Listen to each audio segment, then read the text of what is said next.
चक्षुरुन्मिलितं तस्मै श्रीगुरुवे नमः।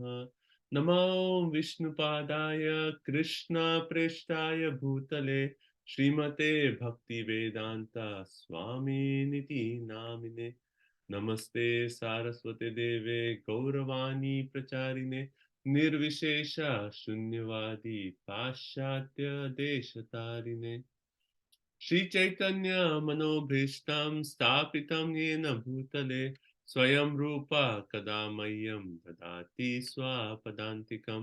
वन्देऽहं श्रीगुरु श्रीयुतापदकमलं श्रीगुरुन् वैष्णवांश्च श्रीरूपं साग्रजातं सहगना रघुनाथामृतं तं सजीवं साद्वैतं सावधूतं परिजनसहितं कृष्ण चैतन्यदेवं श्री राधा कृष्ण पादान सगना ललिता श्री विशाखान्वितांश्च। हे कृष्णा करुणा सिंधु दीनबंधु जगतपते गोपेशा गोपिका कांत राधा कांत नमोस्तुते।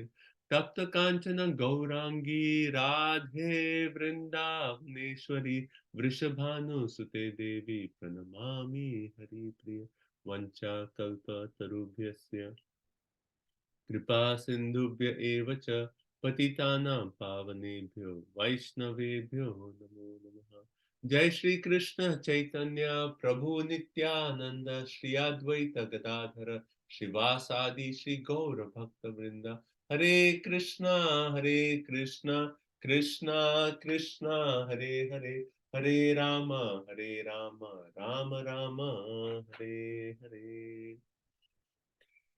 श्रीमद् भागवतम की जय। सर्वशास्त्रादि पीयूष सर्ववैदिक सत्फल सर्व सिद्धांत रत्नाद्य सर्वलौकिक दृक्प्रद सर्वभागवत प्राण श्रीमद् भागवतो प्रभु कलिध्वंसोतिदादित्य श्री कृष्ण परिवर्तित परमानंद पाठाय प्रेम वर्ष अक्षराय ते सर्वद सर्वसेवाय श्री कृष्णाय नमोस्तुते। मद एक बंधु मद संगीन मद गुरु मन महानन मन निष्ठार्क मन भाग्य मद आनंद नमोस्तुते। असाधु साधु तादाइन अति नीचो च ताकर आना मुंचा कदा चिन्मां प्रेम न रिक्कंथयो स्फुरः। ओम नमो भगवते वासुदेवाय ओम नमो भगवते वासुदेवाय ओम नमो भगवते वासुदेवाय। नारायण नमस्कृत्यं नरं चैव नरोत्तमं देवीं सरस्वतीं व्यासं ततो जयमुदीरये। नष्टप्रायेषु अभद्रेषु नित्यं भागवत सेवया Bhagwati उत्तमश्लोके भक्तिर्भवति नैष्टिकी।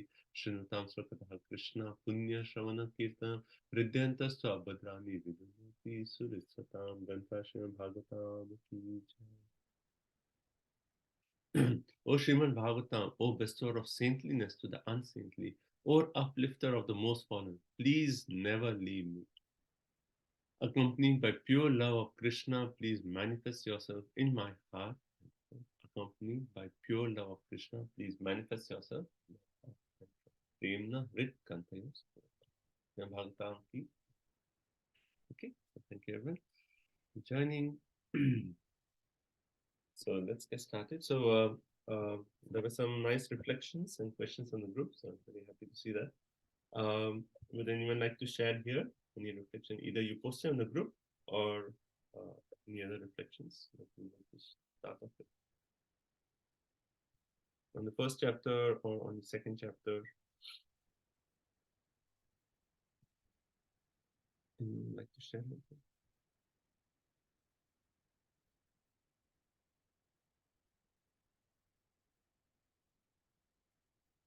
Krishna Prabhu, I did not share on the group. Sorry for that, but I was just wondering, here in the 9th verse, 10th verse, it is clearly saying the body of the Lord expressing, his mouth is expresses happiness, his eyes are like this, his ornaments. So it is so personal, like Srimad Bhagavatam. How can this be interpreted in impersonalist theories? Clearly. Good. Prabhupada has not written any purport for these 2 verses, but I was feeling like, Prabhupada must have had so much love in these 2 verses that he has, it's like clearly defining the body of the Lord. Actually, Prabhupada mentions this in the purport, if you see in the section, and also in the section of the previous chapter, Vishwarup, meditation on the Vishwarup chapter. There also Prabhupada says, like, why would Sukdev Goswami take so much effort to explain each personal limb of the Lord and the beauty of each limb if the Lord is impersonal? Sukdev Goswami, the most, recognized by all these sages as most learned person, is going into each detail. That itself proves that Bhagavatam is actually referring to that personal, is giving the conclusion of the personal aspect of God. And that's why, like, Prabhupada mentioned the point that Shankaracharya, he actually did not approach the Bhagavatam, because how can someone give an impersonalist explanation to the Srimad Bhagavatam? Okay, one more point. Let's start it. Yeah.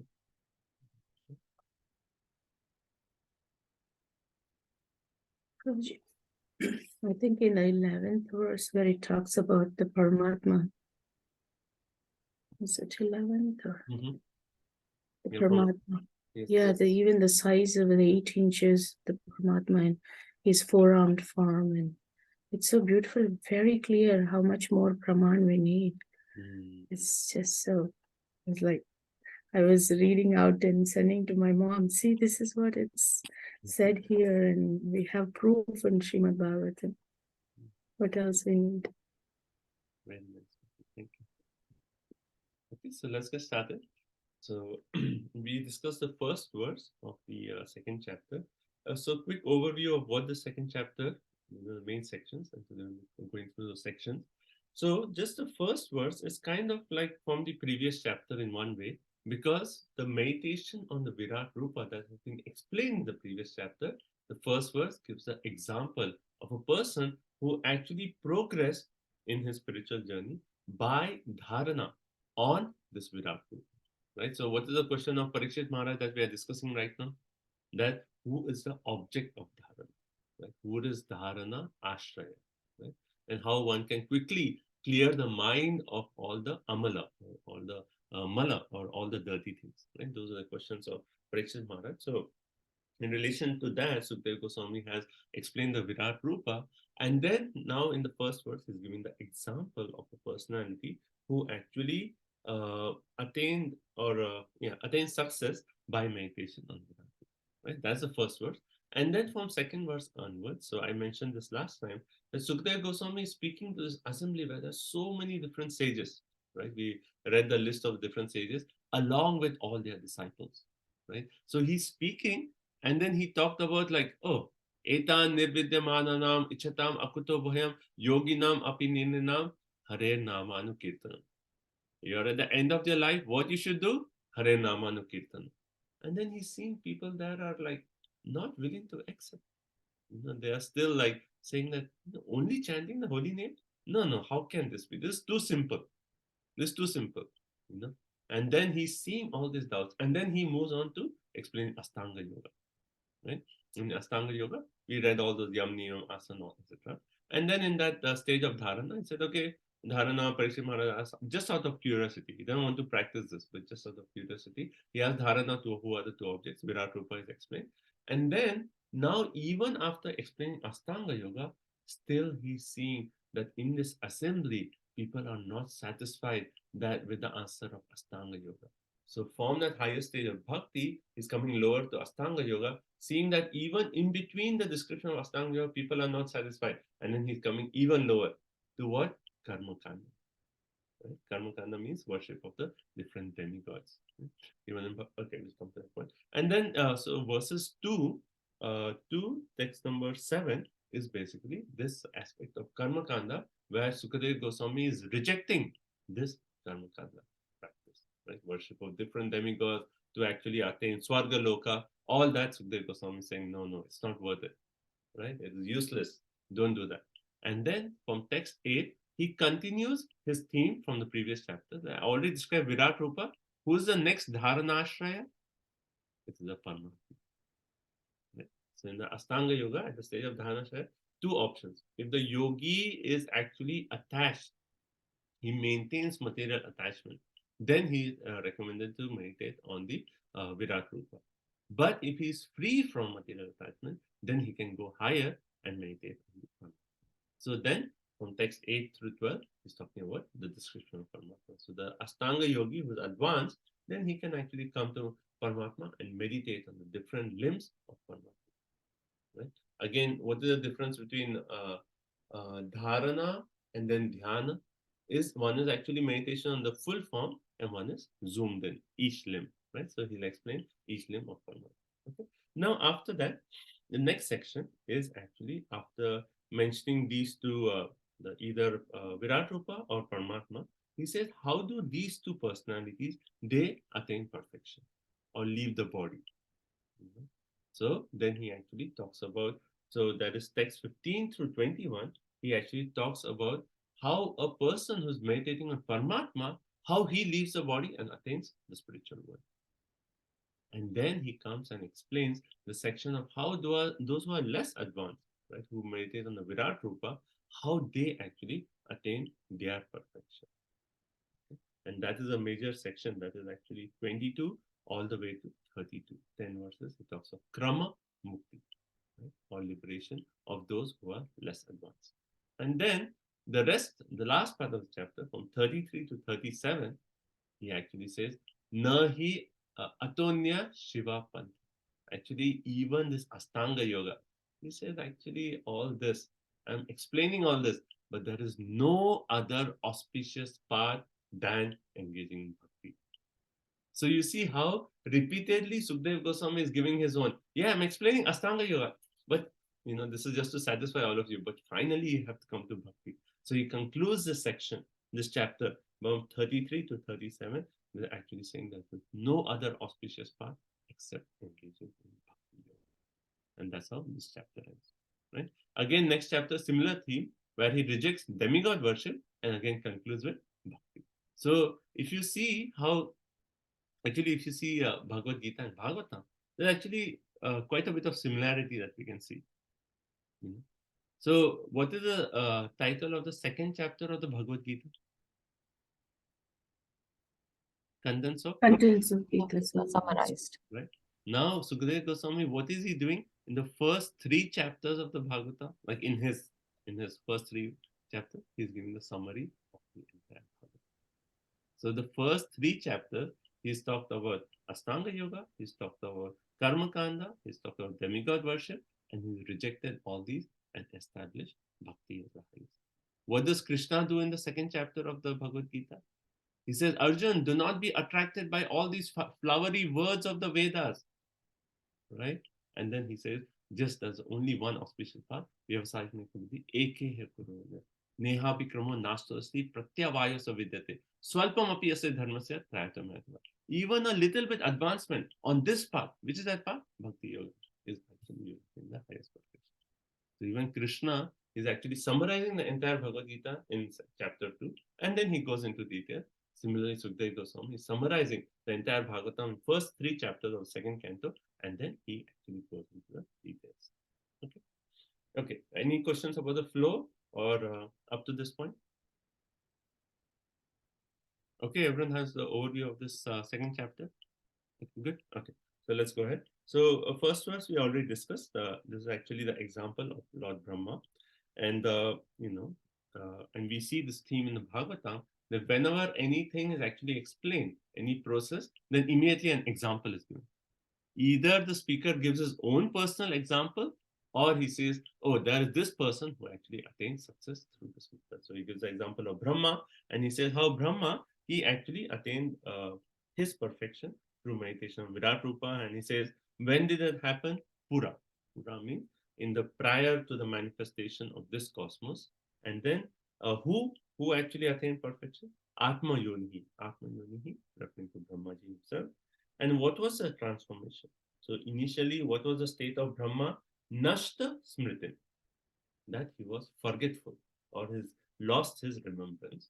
2, what was the transformation he actually, by meditating on Virat Rupa, what stage he attained? And 3 qualities. Pratyavarudhya, he regained his consciousness. Then Amogha Drishti, he attained clear vision. And then Vyavasaya Buddhi, right? His intelligence was actually ascertain. Right? And what is the meaning of the intelligence being ascertain? That is actually Krishna actually revealed the knowledge in the Tene Brahma Hridaya Adi Kave. Right? Where is this verse come? Tene Brahma Hridaya Adi Kave. 1.1.1. Right? So Krishna revealed that knowledge in the heart of Brahma. So these are the three transformations that Brahma actually experienced by meditation of Virat Rupa. And what was the result? The result is said to be Sasarja. Sasarja means he actually created this material world after this entire meditation. Right? So that is the example of Brahma. And one key point is when he was meditating on Virat Rupa, what was his consciousness? The word is actually used tushtar. So he's meditating on the Virat Rupa with an intention of giving pleasure to Krishna, with an intention of pleasing the Lord. And that is actually true for our bhakti. Anything we are doing, our intention is what? We want to give pleasure to Krishna. That's our final intention. Right? And because of that, we attain. Okay. You have a question? Prabhuji, the closed book question number 1 is asking, what is the forgetfulness of Lord Brahma compared to? So I just wanted to confirm my understanding. Is this compared to the slumber of forgetfulness that we conditioned soul have from our eternal relationship? Yes. Right. So we discussed what are we forgetful of? So three things, right? Who remembers this? What is our identity? What is our duty? And what is our goal? It is all, everything is there in these three things. What is our identity? We are forgetful of that. Sambandha. What is our duty? What is our abhideya? And what is our prayojana? What is the goal? So, you know how Chaitanya Charitamrita says the entire Shastra is just to explain Sambandha, abhideya, prayojana. So we are forgetful of these three things. Thank you, Prabhuji. Okay, so now we go to text number 2. So let's go on with the Sanskrit. Text 2. Shabdasya hi brahmana esha panta yannamabhirdhyayati dhira parthai paribramamstatra navindatirtan mayamaye vasanaya shayanaha. Hare Krishna. Translation. The way of presentation of the Vedic sounds is so bewildering that it directs the intelligence of the people to meaningless things like the heavenly kingdoms. The conditioned souls hover in dreams of such heavenly illusory pleasures, but actually they do not relish any tangible happiness in such places. Hare Krishna. So what is the section? It's actually rejecting karmakanda, right? Rejecting karmakanda. So Vishwanath Chakravarti Thakur is actually saying that people in the sages in the assembly are saying, Parikshit Maharaj asked, what should one do at the end of his life, right? End of his life, like what is the duty of everyone in all circumstances, particularly one who's going to die. And the sages saying, what is Sukadeva Goswami saying? End of this life, that Sukadeva Goswami should say that they should do sacrifices. Karma alone with sacrifices for giving Swarga. There's a, some people in assembly, some sages in the assembly are saying that he should do karma alone with sacrifices so that he can attain Sarga. That is the Swarga. That is the main thing. And Sukadeva Goswami rejects this. So if you see the Sanskrit, it says Sabdasya. Sabdasya means of the Vedic sound, and Brahmana is of the Vedas. Right? And then also Namabhi. Namabhi means different names. So what are different names in the Vedas? So this is particularly referring to the different, the goals that the Vedas actually inspires one to take, like Swarga. Swarga. So when you're reading these flowery sections of the Vedas, as Krishna describes in the 2nd chapter, then one hears about Swarga. And then in Swarga, there's description of Nandakanana gardens, there's description of Somaras, right? And then all those names. So a person who's actually reading this Vedic sound, then he gets attracted to all these, right? So those are Namabhihi, Namabhihi. And then it says, Dhyayati Dhiya, which is intelligence, he thinks about, oh, Swarga Loka, Nandakanana gardens, oh, beautiful. I should go there. I should go there.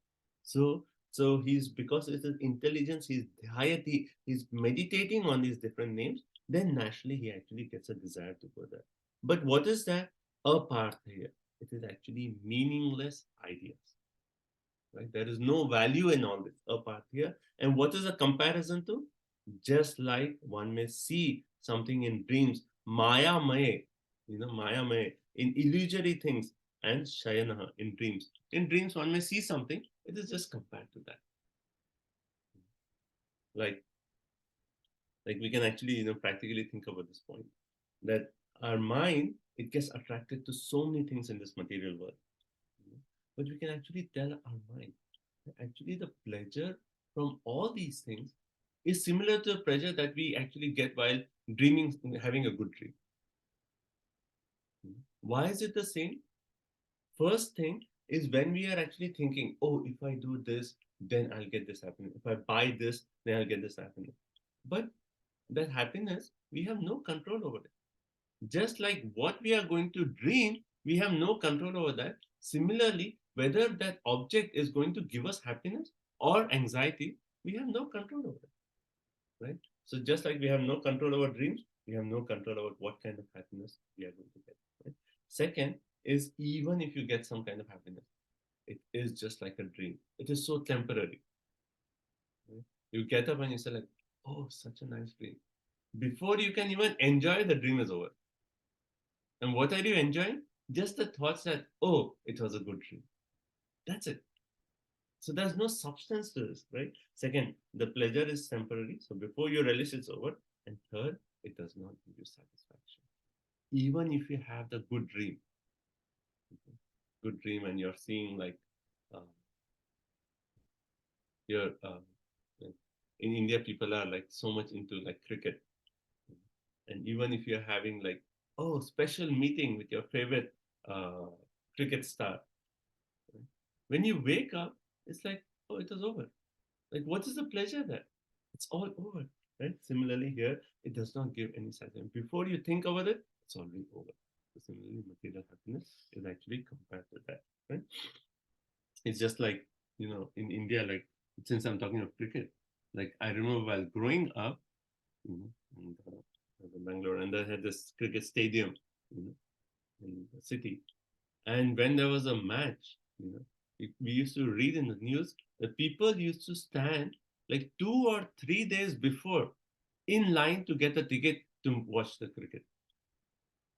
Imagine what is their dedication, right? It is just like this.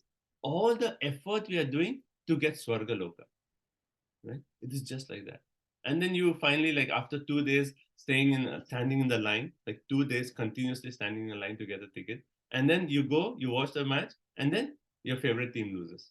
Then what is happening? You come out and you're like, oh, I paid all that money and my team lost. And you'll be blaming all the, cricket stars or whatever. That is the experience of this material. All that effort you put in, but the result is very insignificant. Okay, so that's the point. So now in the purport, Prabhupada actually talks about how we are always engaged in laying out plans for happiness. This is a very important point. Always engaged. Like even if someone is engaged in some aspect of sense gratification, while enjoying that, he's thinking of what is the next thing I can do. You're watching something nice, immediately thinking, okay, after this, I'll eat a nice dinner. Even while we are doing, our mind is always making plans for happiness. And that's nature of the mind.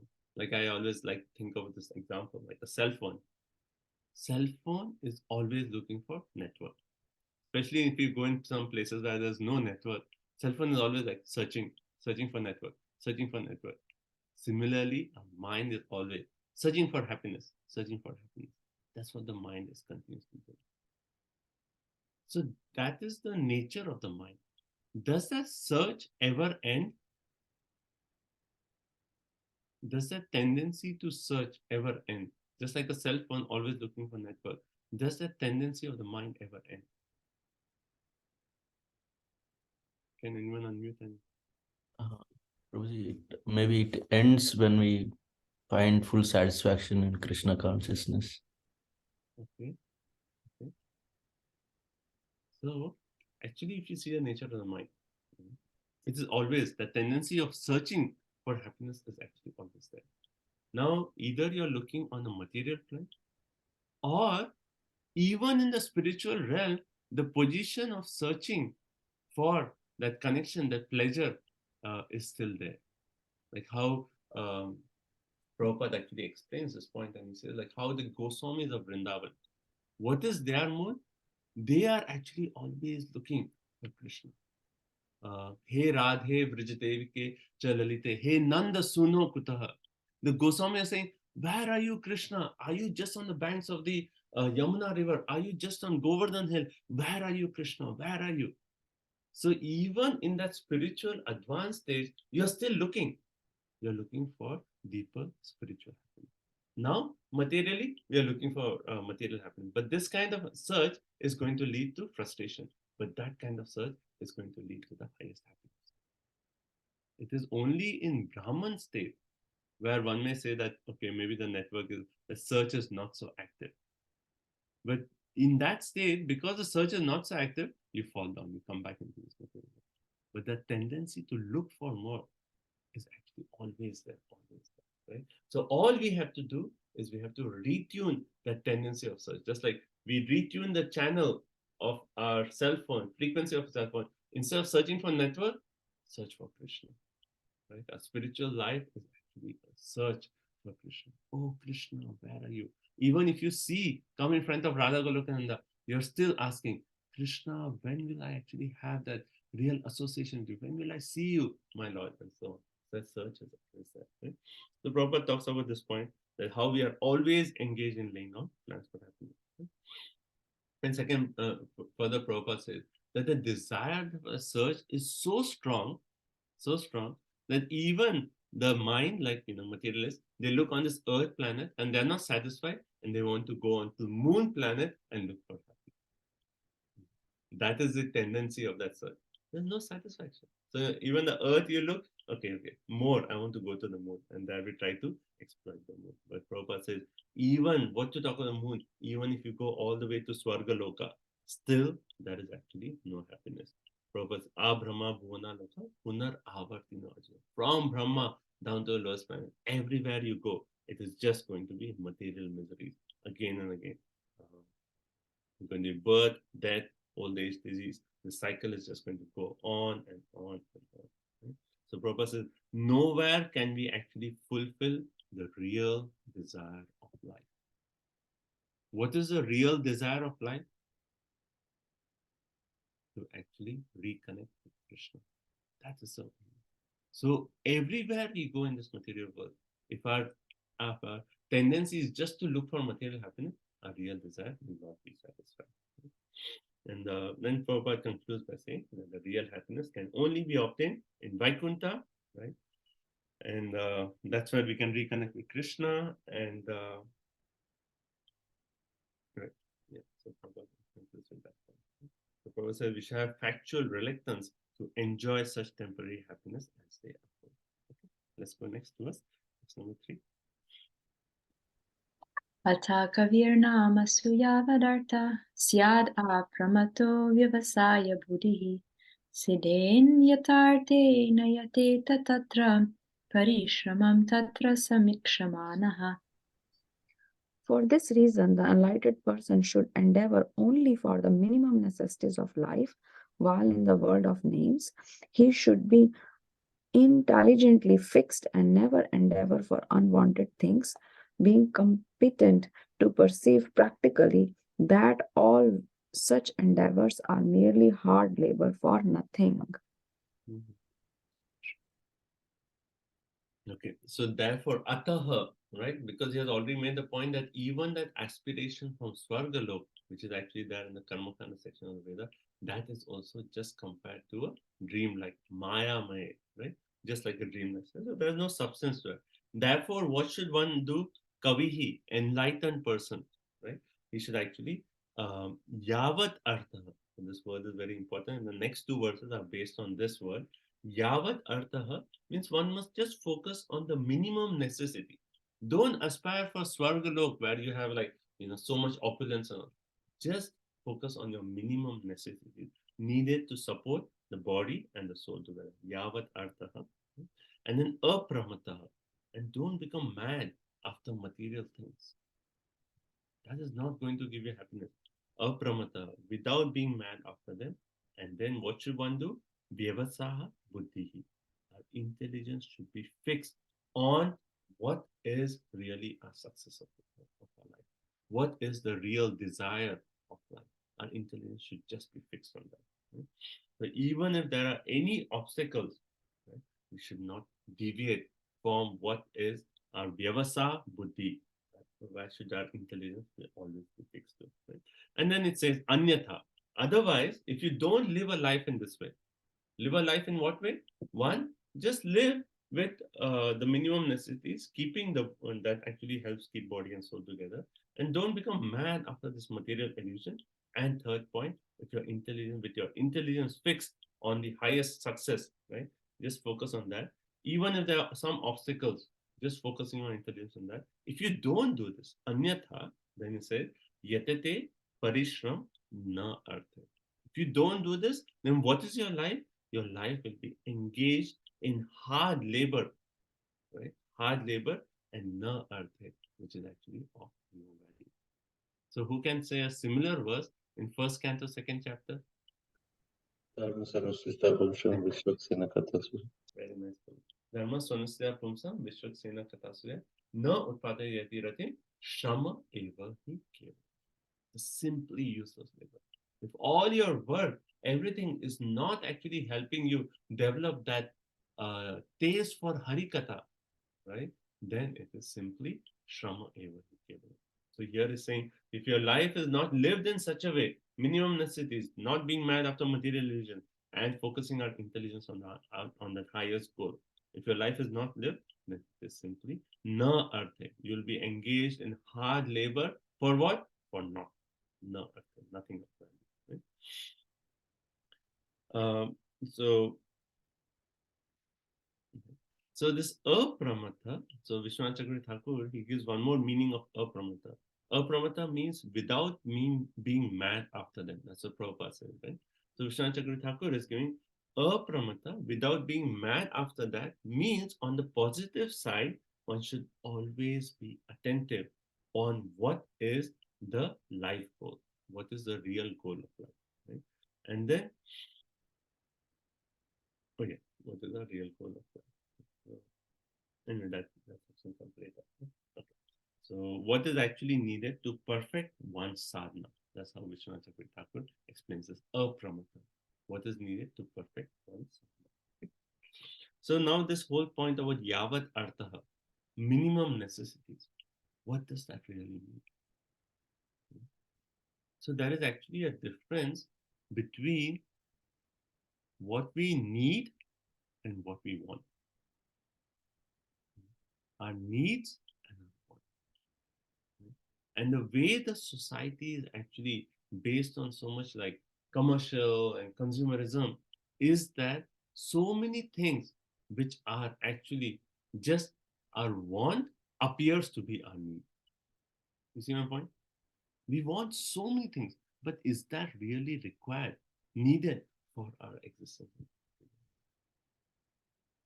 Is that really? So this point is a point worth thinking about what is our need and what is our want, and how those things which are in our wanted list, but not in our need list, how they can gradually be reduced.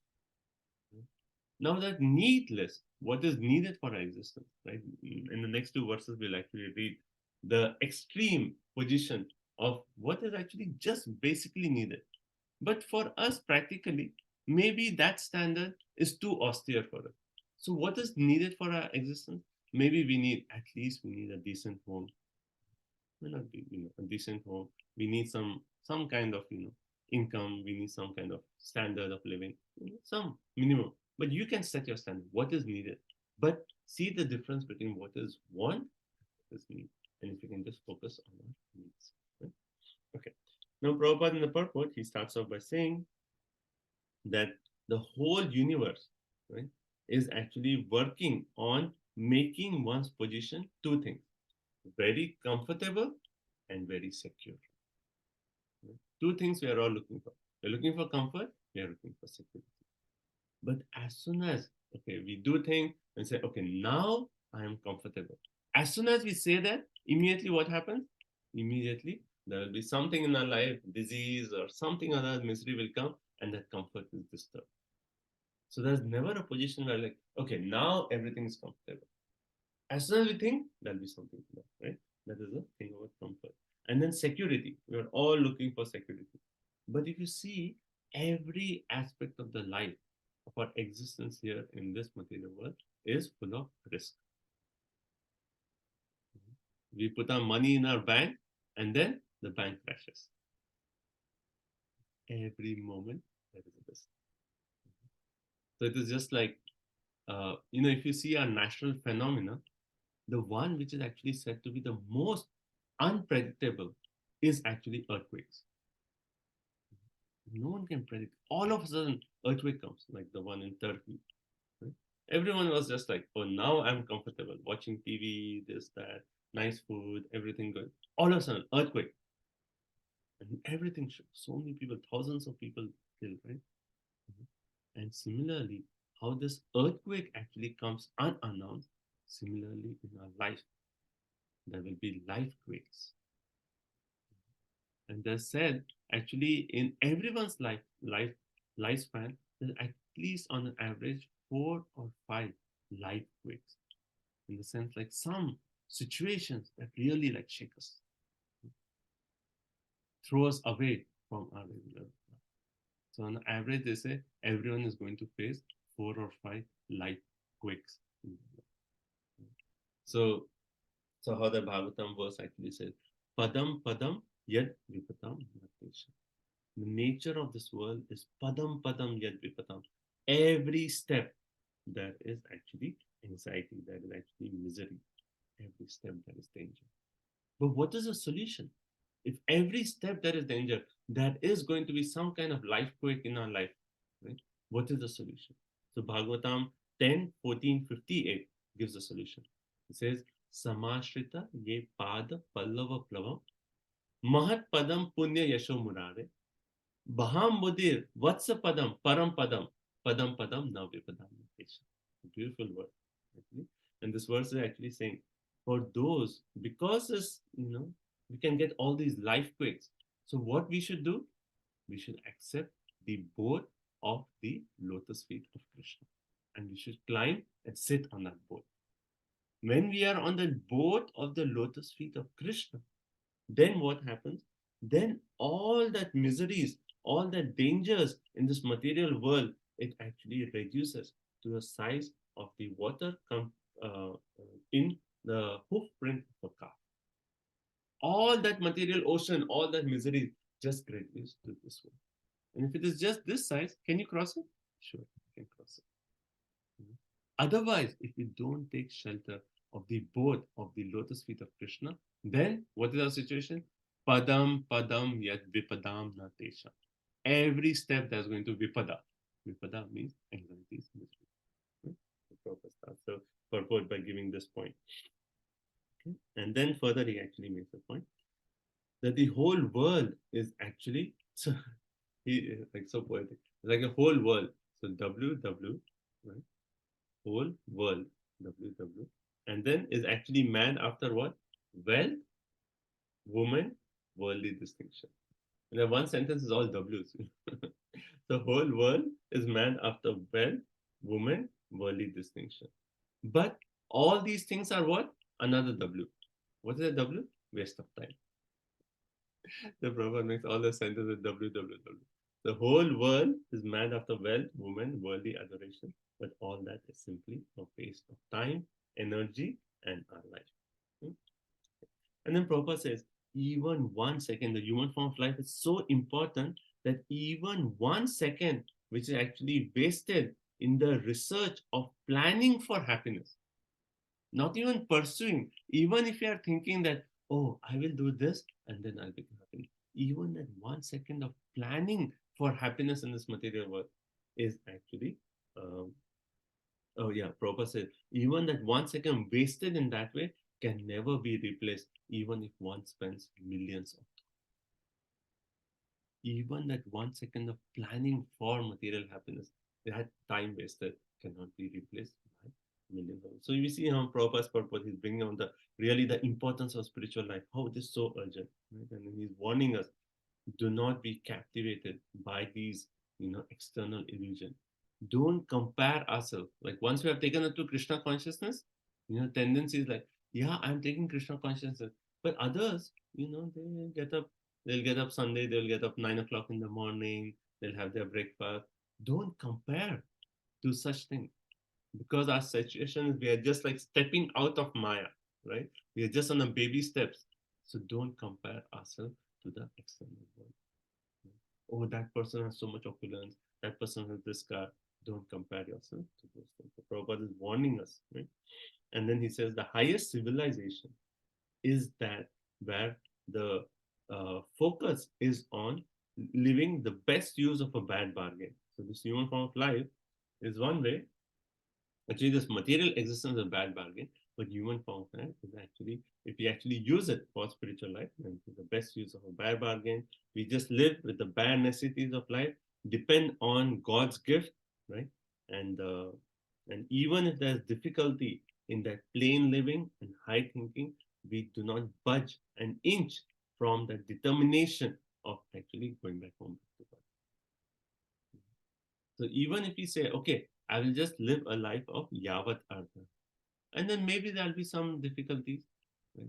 Maybe your life is not so comfortable. But Prabhupada is actually making a point, even if there's some difficulty there, right? Don't budge an inch from the determination of our final purpose. Right? So human life is meant for SR, not SG. Okay? SR, not SG. What is SR? Self-realization. Not SG. What is SG? Sense gratification. So you can just make it like put it on your house. Human life is meant for SR, not SG. Okay, text number 4. Satyam Shito Kim Kashipo Prayasair Baho Swasiddhe Yupaparhanai Kim Satyanjalo Kim Purudhana Patria Digval Kalado Satikim Dukulai. Prabhuji, I have a quick clarification on this verse, the verse 3rd. Prabhuji, you said that we should accept the boat of the lotus feet of Krishna. Does it practically mean chanting of the holy name? Because we also say that our boat is the holy name. So that and Bhagavatam gives different examples of that boat concept. Right? Says Bhagavatam 11 canto says the human form itself is a boat to cross over this ocean of material existence. The spiritual master is the captain of that boat, and so on. So different examples are given. Here, when in this verse, which is actually saying Samashrita ye pada palavram, it actually means to take shelter of Krishna at every moment. And that how you take shelter, if you're chanting the holy name, reading from Bhagavatam, and so on. And of all the best is chanting the holy name. Right? But the main thing is always taking shelter of Krishna. Okay. Thank you, Prabhuji. Let's go. Who's to read? Venkat Prabhu. Yeah, Venkat Prabhu and Sri Radha Mataji. Hare Krishna. Translation 4, right, Mataji? Hare Krishna. When there are ample earthly plats to lie on, what is the necessity of cots and beds? When one can use his own arms, what is the necessity of a pillow? When one can use the palms of his hands, what is the necessity of varieties of utensils? When there is an ample covering or the skin of trees, what is the necessity of clothing? Hare Krishna. When I read this verse and say like, what? No, like someone will say, normally we have like a bedroom, bed, and you're saying like, why do you need all that? Why do you need a pillow? So it says the Sanskrit actually, if you say, Shito, why do you need Kashipaha? Kashipaha means cots and beds when there's Shito, when there's earth. Go sleep outside. Why do you need a mattress? Why do you need a pillow? And then it says, Upabhanayam actually means a pillow. Why do you need a pillow when you can keep your hand like this and sleep? Krishna has given you this nice soft palm. Just keep it like this and sleep. You know? And then it says, why do you need so much utensils? All these plates and everything. Use your hand. Take prasadam here, just eat, right? And then it says, why do you need clothing? There are skins of trees, right? You can just take the skin of the tree and wear it. That's it. Simple. And then the next verse actually continues on the same thing, right? But you know, what is Sukdev Goswami's point here? Actually, to just live a simple life, to live, to exist in this material world, what is required? Whatever is required, Mother Nature is already providing that. Mother Nature is already giving that. Krishna has already taken care of all those things. So don't increase artificial necessities. That is it. And as I said, we may not be in a stage where we can live like this. Right? We need some kind of comfort, we need house, clothing, all those things. But we can actually meditate on the point. What is the bare necessities that we need? And then use that platform. Okay, bare necessities, I need to work so much to get this. But beyond that, focus on SR, not SG. Right? That's the main point. So even like Prabhupada and Purport compares, like if you compare human life versus animal life, one may say like, oh, we humans, we are so great. We have gone to the moon. What have animals done? We have the best cars, we have the best technology, we have cell phones, we have mobile, all these things. What have animals done? But if you compare the lives of animals and human beings, actually everyone living is doing four things, right? Eating, sleeping, mating, defending. Now animals also eat. Like Prabhupada says, even in the forests of Africa, even elephants, they need like hundreds of pounds of bananas. Krishna provides, they eat. And animals, they never have problems like human beings have. It's human beings who have problem of obesity, diabetes, this problem, that problem. Animals, they are living just of nature. No problem. And human beings saying like, no, we are much better, we'll do this. And what is the result? So many diseases related to eating that human beings have to do. And same thing, sleeping. Animals, you see, like, in India, you'll just see like a dog just sleeping on the road. So peaceful. It'll be sleeping like in the middle of the road and all the traffic will be going around. So peacefully sleeping. And once you sleep, what is the difference between animal sleeping and us sleeping? But our lifestyle, we have, in the name of increasing our necessities, our lifestyle is such that now, even sleeping, there's so much sleep problem, right? People have so much problem sleeping, so much stress in their life from work and this pressure, that pressure, that people cannot sleep. At night, it's just like, oh, my boss said this, and I have to do this project. They can't even sleep. And then there is now mattresses like sleep number. You can adjust every night and sleep on that. Like all those things. And see an animal, so peacefully they sleep. And we have like in the name of our civilization, that now we are advanced, we have actually messed up our sleeping. Right? And the same thing, mating. Animals mate, but now for human beings, there are like so many diseases. They have all these like sexually transmitted diseases and all those things. And then defending. Animals, like, okay, they have their natural thing. Tiger may have his claws, or elephant has his tusk. Like all those things, Krishna has given all those things for defense. But it's only the human who have actually created such destructive weapons like the nuclear bomb, all these things that can destroy everyone. It's only human beings who have created all these nonsense things. The ones, so this is a civilization. So Prabhupada says, this is what we have developed. Animals are better than us. They live a better lifestyle than us. So this verse is kind of like opening our eyes. So what is really our need? What is our need? And can we just live with the basic needs? Actually, once someone asked Mahatma Gandhi, what do you think of Western, either culture or Western civilization? So I think it's a Western culture. What do you think of Western culture? Mahatma Gandhi said, I think it's a good idea. You understand? Mahatma Gandhi said, I think it's a good idea. You understand? So someone asked Mahatma Gandhi, what do you think of Western culture? Mahatma Gandhi said, I think it's a good idea. That means in Western, there's no culture. He's saying it's a good idea to have some culture, have some civilization there. So that's basically, we think that we are so developed, but we have simply spoiled our whole life. So Prabhupada says a very powerful statement. He says in the purport that self-compliments, self-complacence with polished type of animal civilization is what the civilization has brought us to. Right? So Prabhupada said, self-complacence with a polished type of animal civilization geared to sense gratification is delusion, and such a civilization is not worthy of a name. It is not even a civilization. Self-complacent, we are complacent. Oh, everything is good, right? But what is it? It's just a polished type of animal civilization. It is not worthy. It's not really a civilization, right?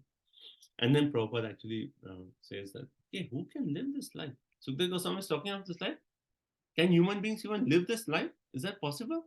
We just use our hands as pillow, sleep on the ground. Is it possible? Well, we have examples of our own Goswamis who lived a life in this way. They never slept under a same tree, more than one night. Why? Because we'll get attached to that. Every night selecting a different tree. And then what does it say? Tapta Turnam Shesha Mandalapati Shrenim Sada Tucha. And who were these Goswamis? Rupa Goswami, Sanatana Goswami, finance minister, right? Home minister. Such, they had so wealthy, like compared to now, they're like millionaires. And what did they do? Takta Turnam Shesha Mandalapati Shrenim Sada Tucha. They said, oh, all this is nonsense. Insignificant. Left everything, came to Vrindavan, and then what does it say? Kopina Kanthasita. Just accepting simply loincloth. And even that Kopina Kantha, it actually said that that loincloth also was from rejected clothes they took and then stitched it together and made a loincloth. And that's the covering.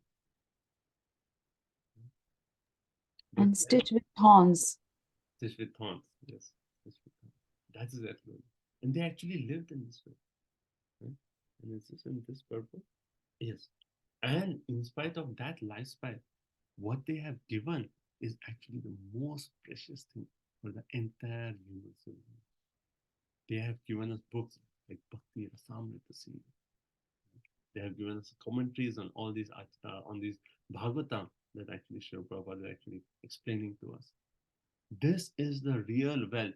In spite of a lifestyle which actually one may consider so basic, they gave up everything, sleeping on a different tree every day, right? And then Raghunath Das Goswami accepting like so much, just a palm full of buttermilk once in 2-3 days. That, but they give the highest contribution. That contribution is really worth it. Something that you can talk about. Otherwise, one may say, "Oh, I discovered this new technology. This, what is the value? It will come. It will serve a little purpose. It will go away." But this knowledge that they're real, that is the real wealth. So the Goswamis are actually showing that you can live a life based on minimum necessities and focus on the real contribution of life. And Ravindran Prabhu asking, is there any examples of grahasthas who are living like this? So actually, if you just, when you go to the dham, like I'll give you a personal example, like, you go to like Vrindavan, Govardhan, all these places. So one place we were in Govardhan, actually every year we are staying in the same place.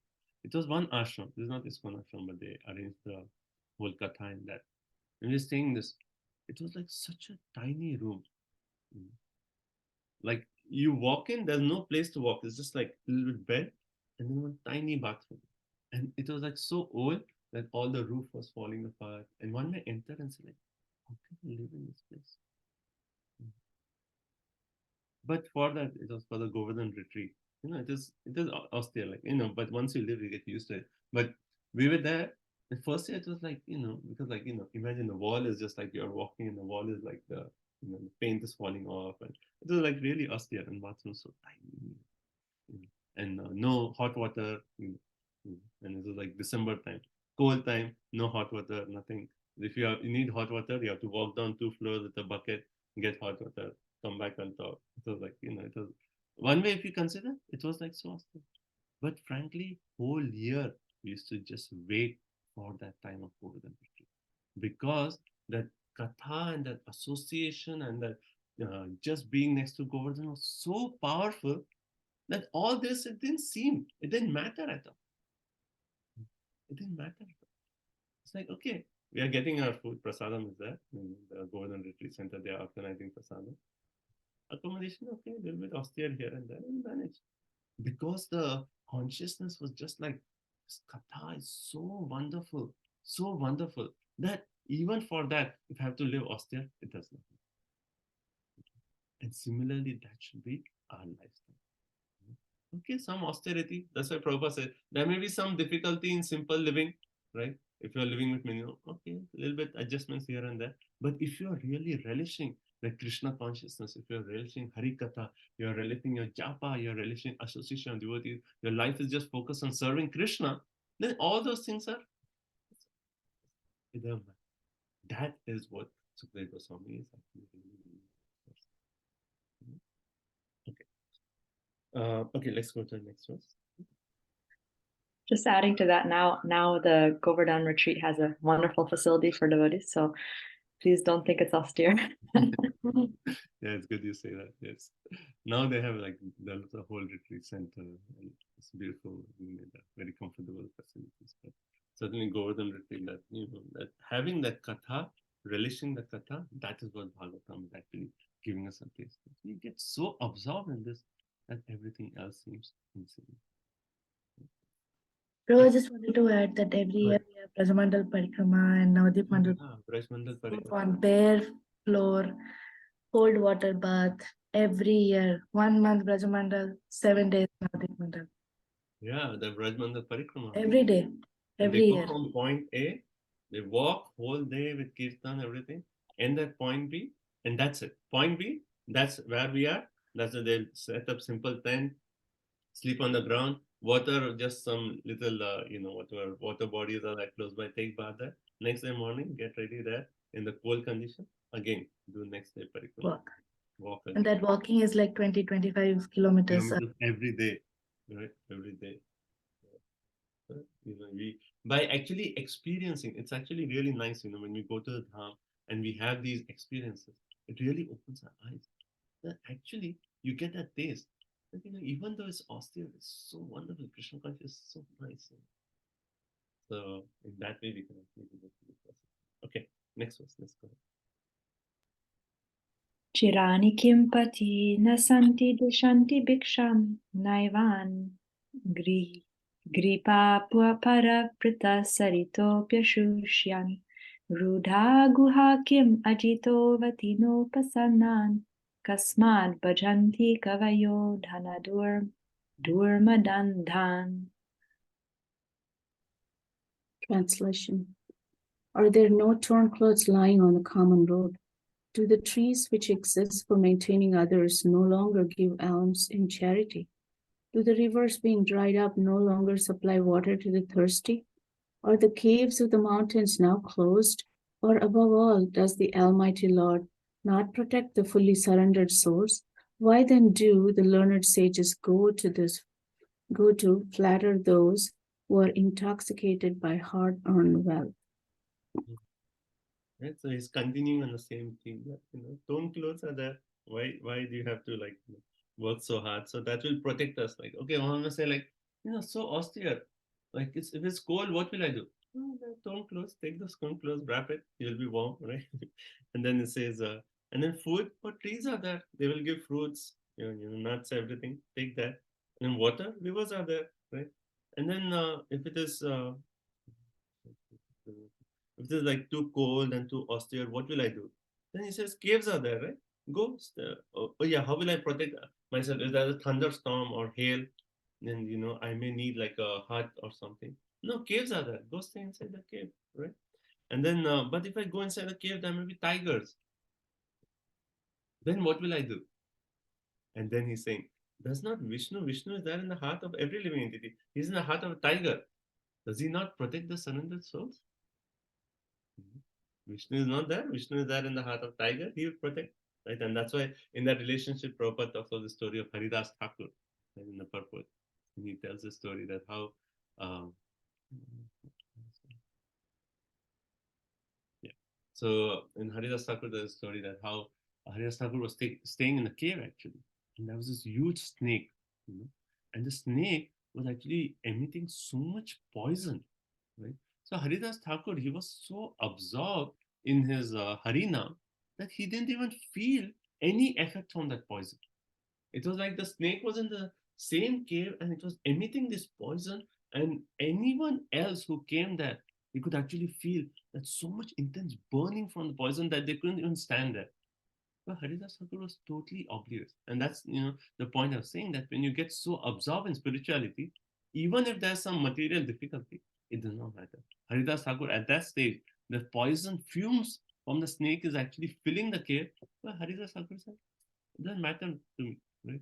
So then all the Brahmanas who used to come there to get Haridas Thakur association, they actually were thinking, what is this poisonous, this burning sensation in Haridas Thakur cave? And then they call some expert physicians, from Fulia Gram. And they said, like, can you find out what is this? And they came and said, there is certainly a big snake somewhere inside this cave. Right? And then all the Brahmanas, they approached Haridas Thakur and said, like, Haridas Thakur, you should leave this place. So much poisonous things. Right? You should leave right away. Right? And then it's not, they're saying like, how can you live with a snake? We'll find some other cave for you, and then you can go and stay there. Right? And they all, they went to Haridas Thakur, they were explaining all this. There's a big snake somewhere in your cave, and then all this poison is there. So it's not wise. Please find something else. And Haridas Thakur, his mood was, yeah, actually, I've been living for so many days. I have not been disturbed by this. So why worry? But since it is like for you, it is all. So Haridas Thakur is not feeling anything. But he's saying for you, all of you, it is so much problem. It is causing so much suffering. I will leave. I will go to another cave. And then he actually makes a point. If there is a snake, if there's really there is a snake in this cave, and it does not leave by tomorrow, then I will leave and I'll go to some other place. And then he said, don't waste your time in talking about this material problem. It is not related to Krishna. All of you should give up this unnecessary talking. If there is a snake, then if it does not leave by tomorrow, I will leave. Let's stop this topic. Let's just focus on chanting Harinam. So wonderful. Haridas Thakur, he does not want to waste even a minute talking of the presence of the snake in the cave. He's saying, no, don't waste time. If it is there, Krishna will take. And then next day, they actually saw that right in front of their eyes, the snake actually came and then actually left the cave. Right in front of them. And they actually got, this is Haridas Thakur's potency. That he said, oh, if it does not leave by tomorrow, then I will leave. But Krishna in the heart of the snake, as Paramatma, he actually inspired the snake to just leave the cave. And everyone there was amazed to see the potency of Haridas Thakur, how Krishna himself is making arrangements. And actually described that after that, all the different like Brahmanas and others who were not, not devotees, they actually were impressed. See the potency of Haridas Thakur, how this snake automatically left the cave. So Prabhupada, that's the point Sukdev Goswami is saying, that, what is there? Tigers in the cave. Vishnu is there. He protects the devotee. The Lord is in the heart of a tiger also. So will the Lord, affectionate to the devotee, send the tiger to attack the devotee? No, he won't do that. This Sukdev Goswami is continuing this thing. Right? And Prabhupada in the purport brings up a very important point. He says this renounced order of life is never meant for begging or living at the cost of others as a parasite. Right? So here he's talking of like living such a renounced life. But he's saying that, this renounced life does not mean that you live at the cost of others. Because the whole point is we actually minimize all our needs. That is actually renunciation. And focus on what? Giving significant contributions to society. And Prabhupada says, what is the main contribution, particularly for sannyasis, is to actually write scriptures and give discourses. That is the main thing Prabhupada is stressing on. If you're a renunciate living in that way, then it's not that you're depending on the society, but rather you're giving so much to the society, this knowledge, this important knowledge, books, everything, that your contribution is so important that, for your subsistence, some grahasthas may give a little bit here and there, but that is actually for their own benefit, right? For their own benefit. So when a sannyasi is going to beg from a householder, it is for the benefit of the householder. Right? So that's the sannyasi. And Prabhupada also says that how in this book, Prabhupada says like how Rupa and Sanatana Goswami, the foremost duty discharged by them was to hold learned discourses amongst themselves at Seva Kunj, Vrindavan. Right? So if you now actually go to Radha Damodar temple in Vrindavan, there is a courtyard, right next to Prabhupada's rooms, where actually all the Goswamis used to come. They used to have lunch together there, and they used to discuss Harikatha, and they used to also plan how to spread Lord Chaitanya Mahaprabhu's mission. So right there, and they wrote significant books all there. And it's not by chance that Prabhupada actually got his rooms at Radha Damodar right next to the place where all these Goswamis came and they were discussing Harikatha. So that's the Radha Damodar temple. So Prabhupada talks about that. Okay. And Prabhupada also talks about that only a person who is actually fearless, who has completely faith that Krishna will take care of him. Krishna is my maintainer, he is my provider. Only such a person who's fearless should actually accept sannyas. If you are still concerned about like who will pay my bills, who will provide food, who will provide shelter, then don't take sannyas, because your faith in Krishna has not developed to that point. And then Prabhupada concludes by saying that everyone can become fearless and honest by discharging his prescribed duty. And how can you be fixed in discharging your prescribed duty? By being faithful to oral reception of Harikatha. So he's talking of the whole purport, focuses on the Renas ashram, but he's saying like, oh, for us grahasthas, what does that mean? He says one should be fearless and honest in discharging our prescribed duties. And how you can be fixed in your prescribed duties? By constantly hearing Harikatha.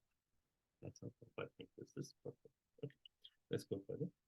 So, like last sentence, you can see everyone can become a fearless and honest person if his very existence is purified by discharging prescribed duty of each and every order of life. One can become fixed in one's prescribed duty by what? Faithful oral reception of Vedic instructions. Okay, let's go to text 6. Evam swachite swata eva siddha atma priyorto bhagavananantaha tam nivrito niyatarto bhajeta samsara hetu paramamshayatra. Thus, being fixed, one must render service unto the Super Soul, situated in one's own heart by his omnipotency, because he is the Almighty Personality of Godhead, eternal and unlimited. He is the ultimate goal of life, and by worshipping him, one can end the cause of the conditioned state of existence. So in this verse, after the previous two verses, where it says, okay, just live with the bare necessities, right? Just live. And then what should one do? This verse starts with evam. Thus, living in that way of just the bare necessities of life, one should actually worship the Super Soul.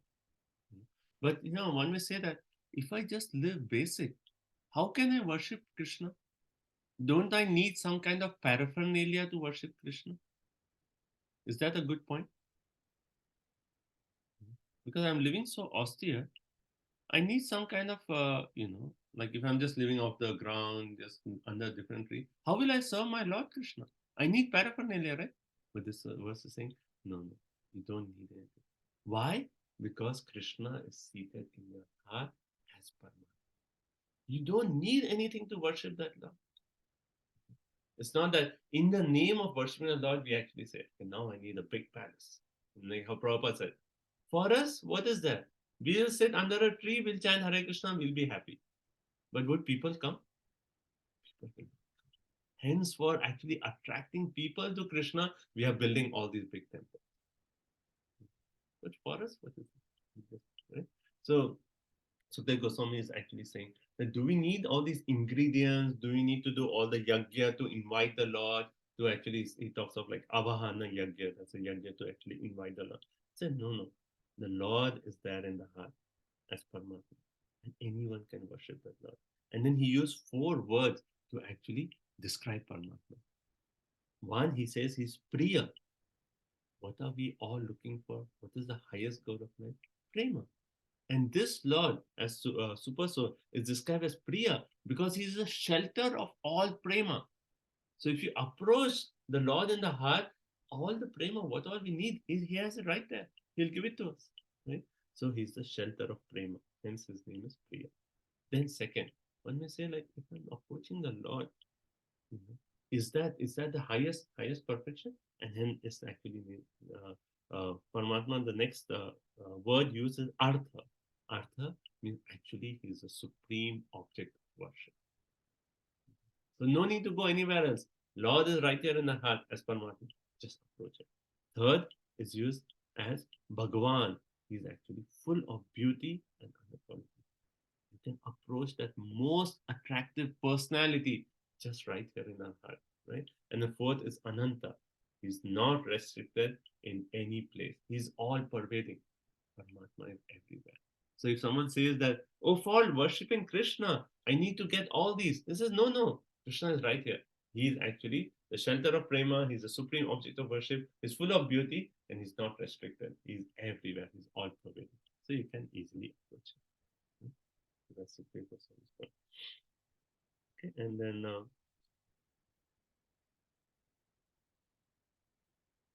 then it actually says bhajate, one should worship, and then samsara hetu, the cause of conditional state of existence. So just by worshipping the Lord in the heart, one can end one's samsara hetu, the cause of our existence here in this material world. By worshipping him, one can end the conditional state of existence. Okay, so Prabhupada actually he says he quotes Bhagavad Gita 1861. Which is that verse? First line, as confirmed in Bhagavad Gita 1861. Krishna is seated in the heart of every living entity as Paramatma. Ishvara Sarvabhutanam.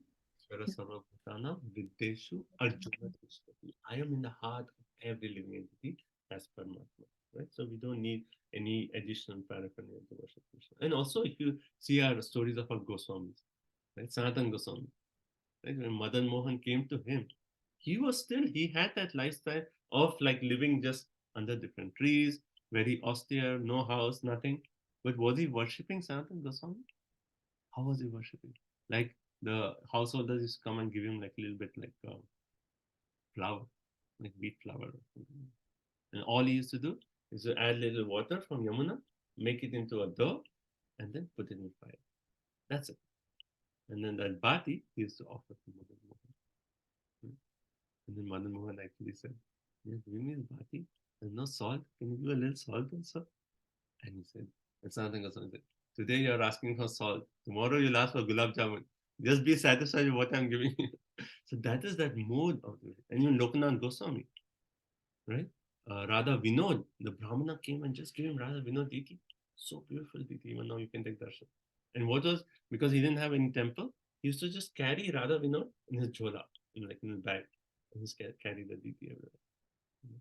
So what is required? If someone gives an excuse, one requires paraphernalia to worship him. No, he's all there. He's all pervading. He's there with you.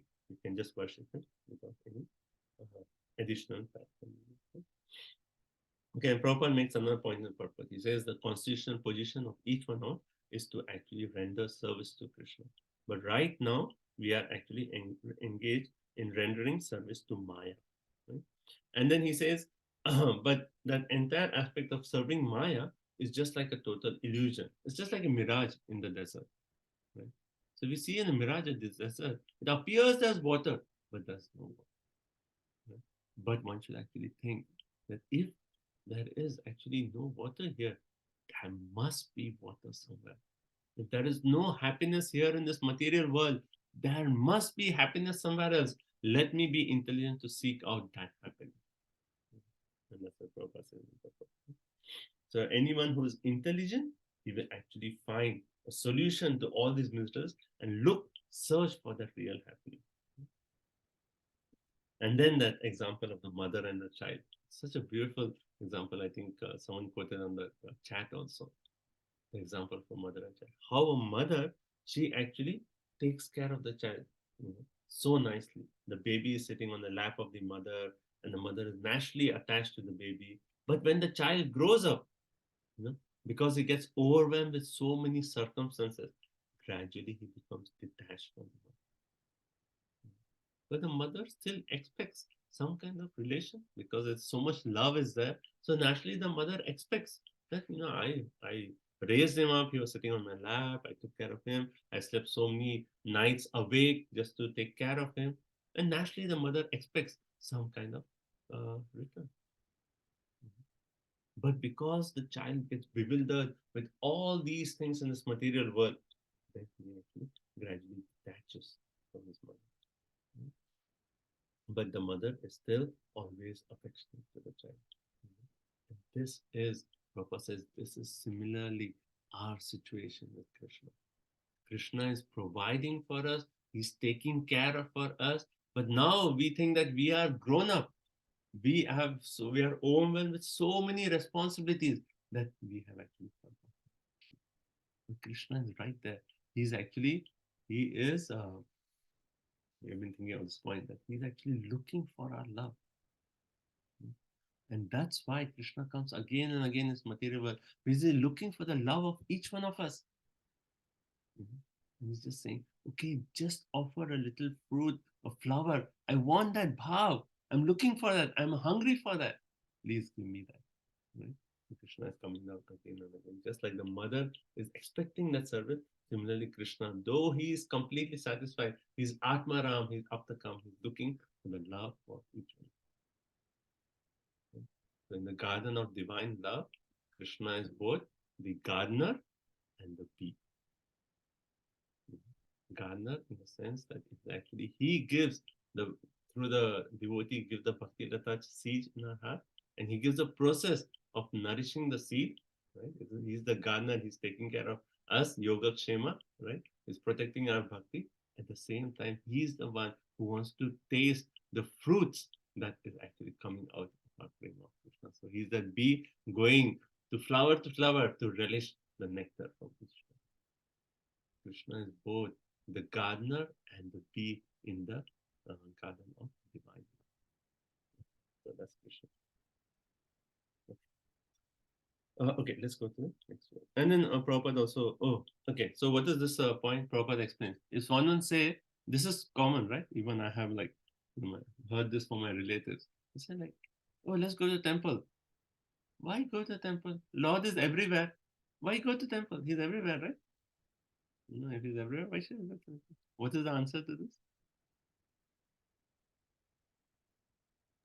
If he is everywhere, he is in the temple also. Okay, if he's everywhere, he's in temple. So he's everywhere. So what is a different temple? Here, I'll just be here and connect with him. Right? If he's everywhere, he's here also, right? So why do I need to go to temple? Hare Krishna Prabhuji. Right? Sorry.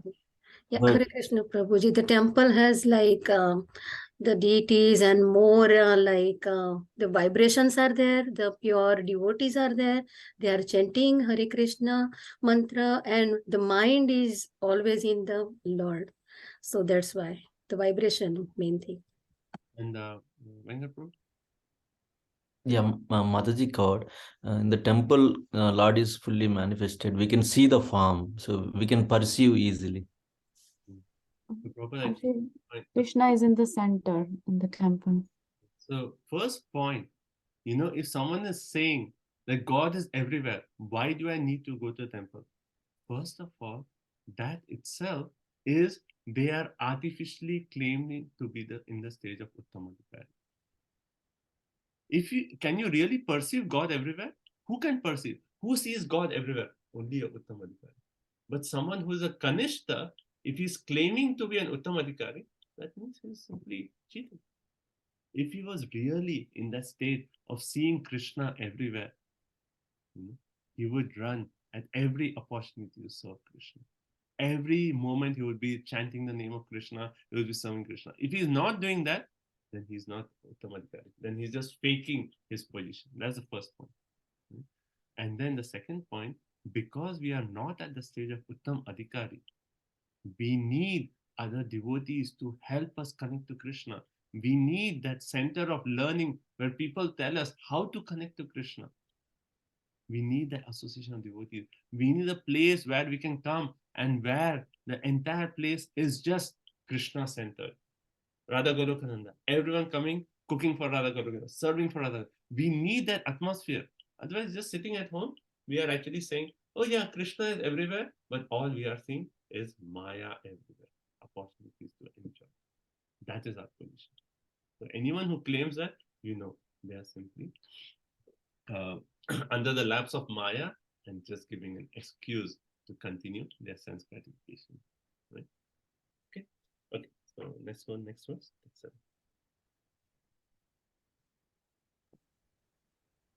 Kastam tvanadritya paranuchintam rite pashun asatim nama kuryat pashanjanam patitam vaitaranyam svakarmajan paritapan dushanam.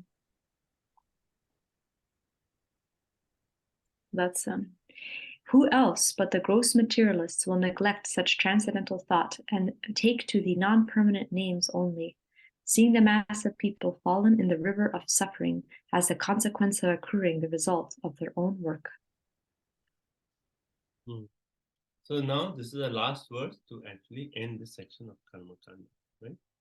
So after making the point, where he's actually made the point that we can just live a basic life and we can connect to the Lord, who is the shelter of prema, right? Who is Bhagwan, who is the most beautiful, the most attractive person. We can connect to him, right? The process is so easy. But who else other than one who is a Pashun? Pashun is referring to a gross materialist who will actually anadritya para anuchintaya, who will actually neglect this opportunity to connect to Paramatma, to worship Paramatma. Only a materialist, right?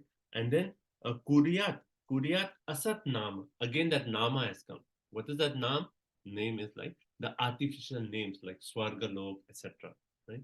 They will actually neglect thinking about Krishna and they will be attached to these non-permanent names in spite of seeing that Janam, all the people in this world are actually suffering in the Vaitaranyam, right? The river of Vaitarani, right? Which is actually produced from their own work. Swakarmajan. So the verse is so nice. It's actually saying, who else will actually neglect worshipping Krishna and be attached to all these names of like iPhone, this gadget, that gadget, Swargalok, up to Swargalok, all these names, right? In spite of actually seeing that everyone in this world is suffering out of their own karma and is going to be subjected to the suffering in the river of Vaitarani. What is the river of Vaitarani? Actually, it is described that when you go, like when the person travels towards, actually it's there when Ravan, right? Ravan, he actually, Narad Muni was there, right? Narad Muni came to Ravan and said, you really want to fight someone? Fight Yamaraj.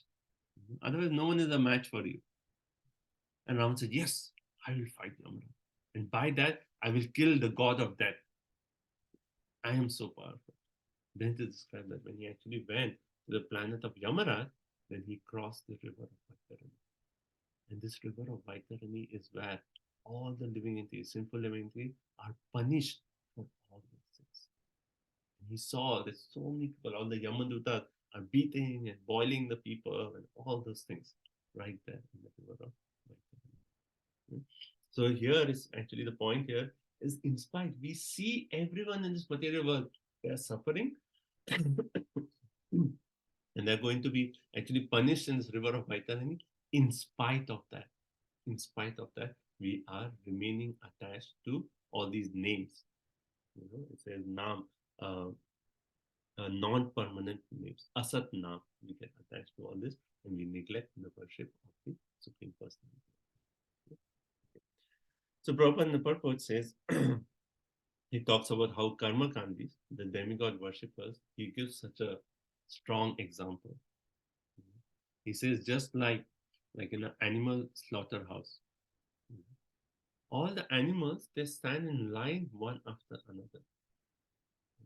And they already see that the animal in front of them is actually being slaughtered, but still they continue to go. And that is the example here. We are seeing everyone in this material world is suffering, is going to die, and going to be subjected to further suffering. In spite of that, we are here again, standing in line to actually get slaughtered. So heavy example. But he's actually saying this, Prabhupada is comparing this to actually demigod worshippers. Because he's actually saying that worshipping demigod, you'll get some material opulence, but you cannot escape the suffering of this Vaitarini river. So, and Prabhupada quotes 720, Kamestase Ritagyana Prapadante Anya Devata Tantam Niyamam Astaya Prakrita Niyataswaya. It's only Kamestase Ritagyana, those who have lost their intelligence for getting material desire, they are the ones who actually approach demigods. Okay? But the enlightened transcendental, they are not captivated by all these illusory things. Right? They are always absorbed in transcendental thought of the Supreme. So I was just hearing one lecture, and maybe I'll post that link on the group also. Prabhupada was making a point how we have to make a plan to always be absorbed in Krishna. So I'll just read this. Prabhupada says this. If you think of Krishna 24 hours, then you'll become fully Krishna conscious. That is the standard Prabhupada is saying, 24 hours, right? And your life is successful. Don't allow anything.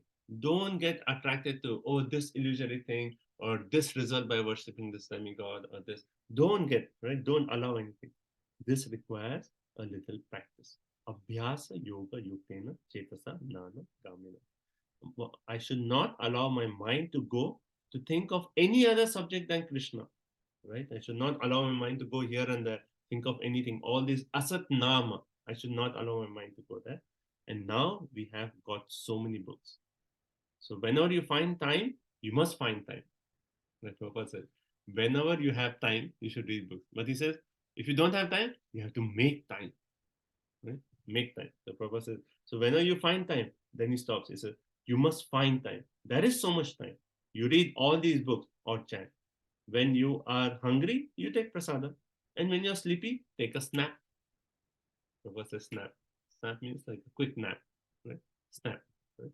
So when you're sleepy, you take a snap. Not very much, just to refresh. And then go on, either chanting the beads or reading the books or talking about Krishna. In this way, always remain Krishna conscious. Smartavya Satata Vishnu. Krishna consciousness means to remember Vishnu always, 24 hours, some way or other. Right? Type for Krishna, write for Krishna, go outside for Krishna, Sankirtan party, sell book for Krishna, bring money for Krishna, spend for Krishna, Krishna, Krishna, that's all, everything Krishna. This is our Krishna conscious movement. So amazing. Prabhupada is like giving us that 24, Satatam Kirtayantama. I feel like no one else has actually ever given a formula where we can be 24 hours observing Krishna. Prabhupada has given us a process and made it practical. How 24 hours we can actually be observing Krishna. Okay. And then Prabhupada says, even if you get to Swarga Loka, right? You say, okay, now I'm at heavenly planet. Even that, you are still a prisoner. You're still a prisoner. You could be class A prisoner, class B prisoner, class C. Oh, I'm a prisoner, but I have AC in my room. I have this facility. You're still a prisoner. So even if you're in Swargalok, you're still a prisoner. So why aspire for Swargalok? And that is okay. Okay, so that ends the first section of this chapter. Now we'll move on to the second, where we talk of Paramatma, right? So, yeah. The passage you just read, where is that from, Prabhuji?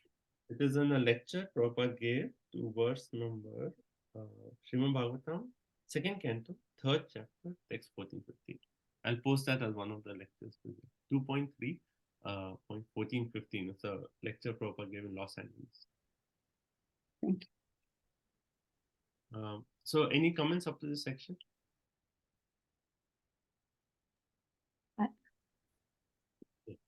I have two questions. Okay. One question is when Sukadeva Goswami is talking about the the basic necessities of life, is he talking for renunciates or is it for? I think somebody mentioned this question actually on the chat. Is it meant for renunciates or is it meant for? Vijay Radhika Mataji's asked. Yeah. Oh yeah. So if I miss out any questions on the chat, please point it out. You can ask now. Right? If I missed any questions from this first 7 verses.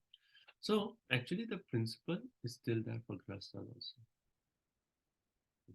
Yes, Grahastha of all the 4 ashramas, Brahmachari, Grahastha, Vanapastha, Sanya, there is some room for leniency in the Grahastha ashram, but even in the Grahastha ashram, one should actually try to cultivate this principle.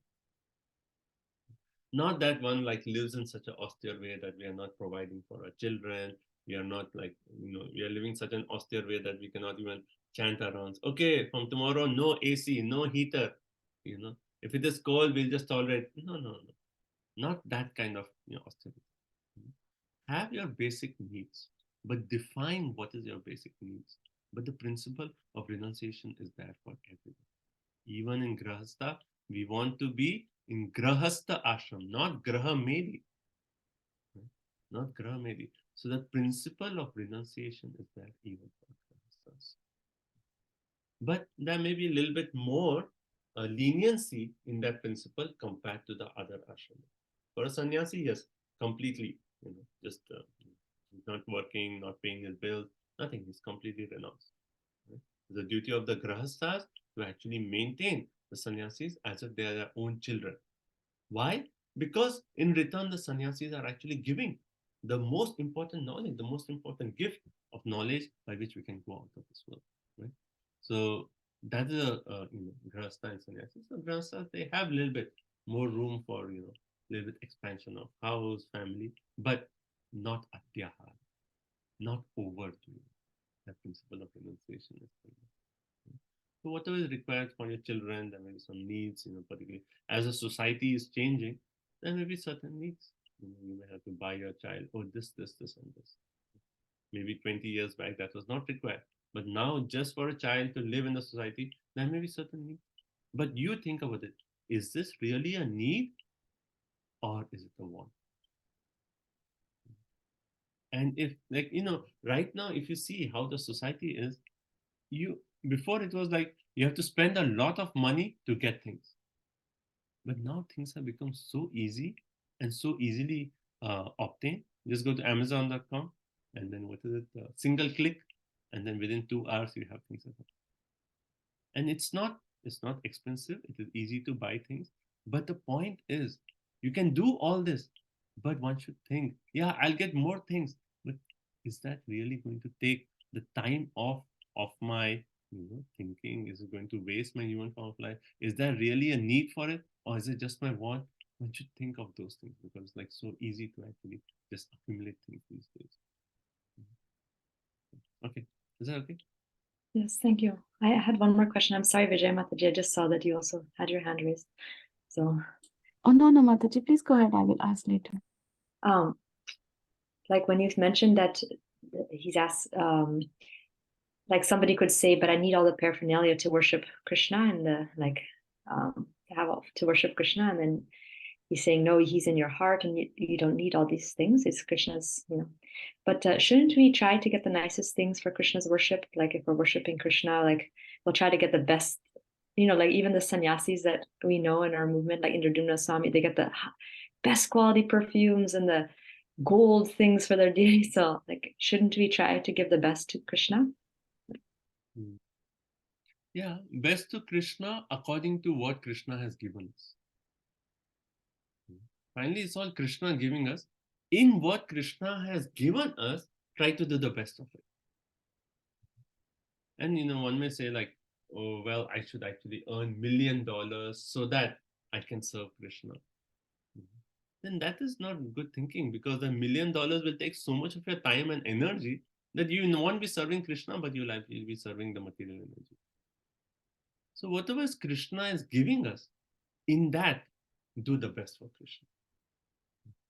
So normally our thinking is whatever Krishna is giving us, in that we want to do the best for ourselves. But now we are trying to do, in that I'll do the best. Okay, Krishna has given me so much money, I'll use that money to buy the good thing, right? For sannyasis, when they are doing it, because the disciples are there, it's the duty of the grahastha disciples to actually provide for the service of Krishna.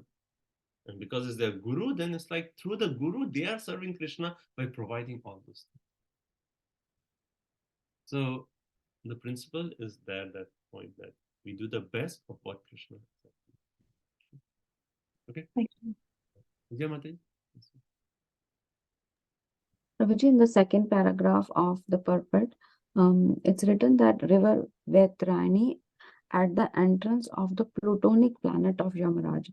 So is Pluto planet for Yamaraj? Or No. See, one thing is, like, when you try to relate our solar system as how we know it to the Bhagavatam description of the universe, it is not like very clear, like one-to-one relationship, because the reason is the perspective in which you are viewing is completely different.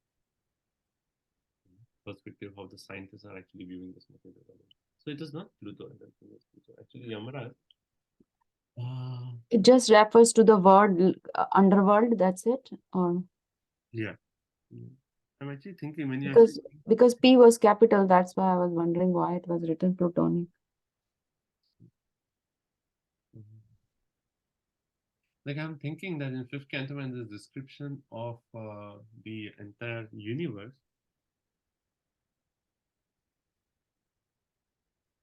actually it is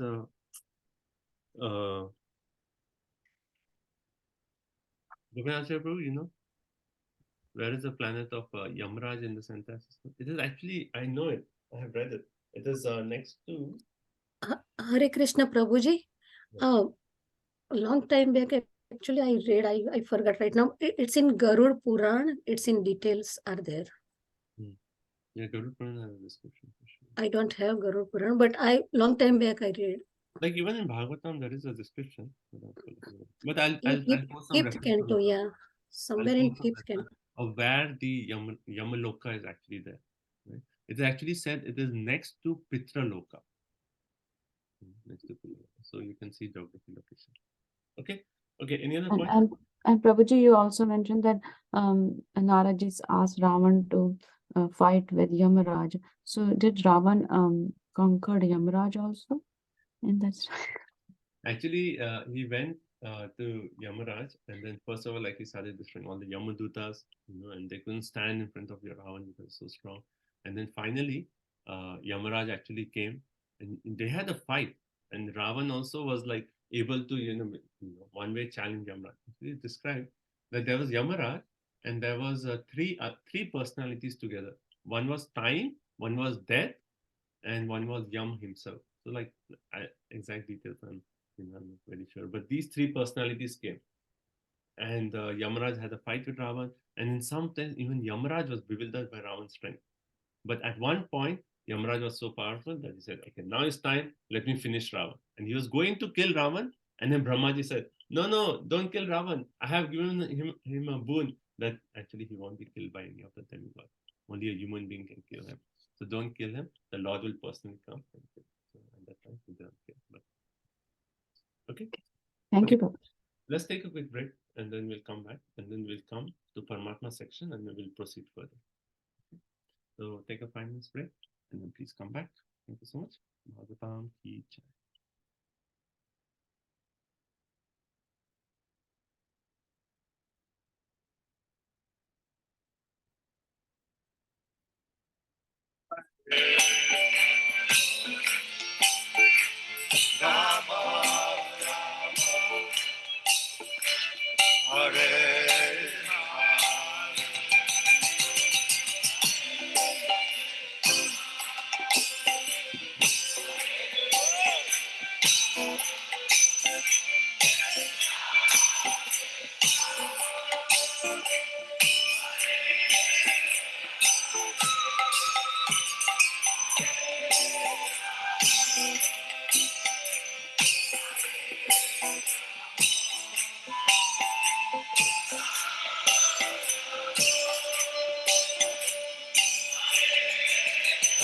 together a little louder. Everybody.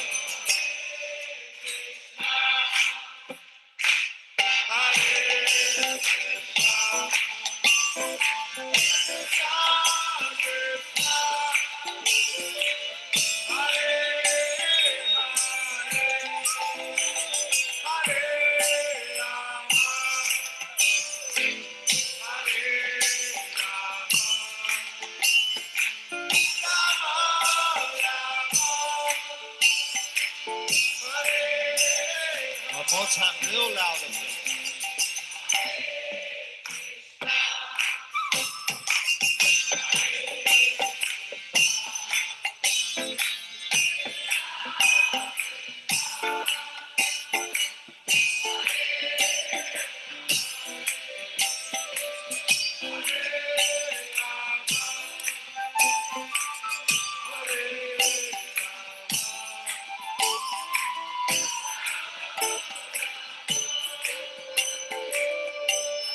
One more time, a little louder with your heart.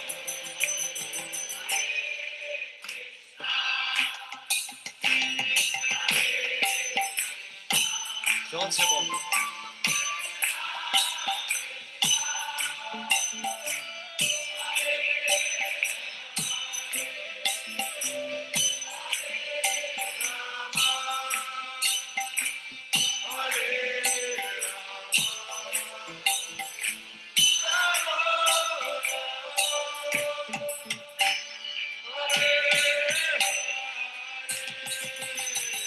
Hare Krishna, Hare Krishna, Krishna Krishna, Hare Hare, Hare Rama, Hare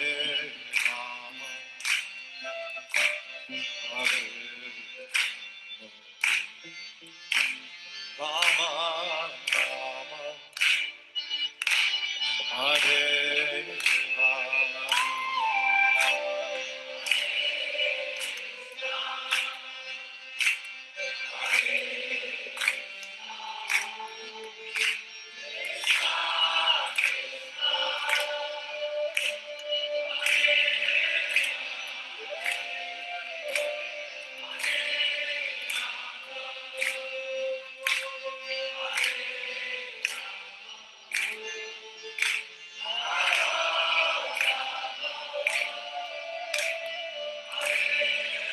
One more time, a little louder. Hare Krishna,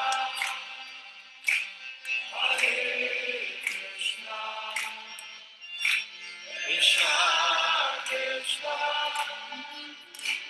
Hare Hare, Hare Rama, Hare Rama,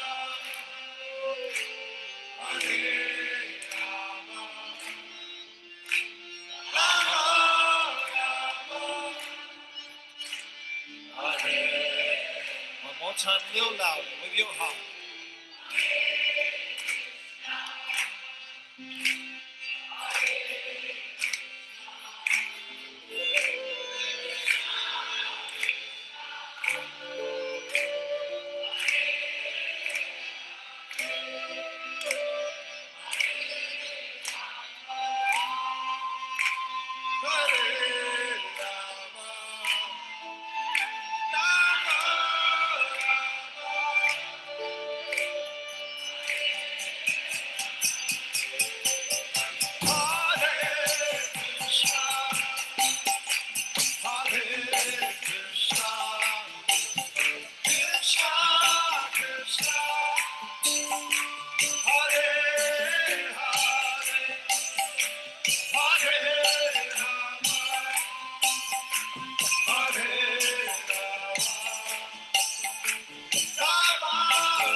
Hare Krishna, Krishna Krishna, Hare Hare, Hare Rama, Rama Rama, Hare Krishna, Krishna Krishna, Hare Hare, Hare Rama, Rama Rama, Hare Hare, Hare Krishna, Krishna Krishna, Hare Hare.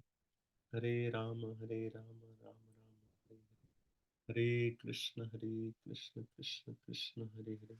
Hare Rama, Rama Rama, Hare Hare. Hare Krishna, Krishna Krishna, Hare Rama, Rama Rama, Hare Hare.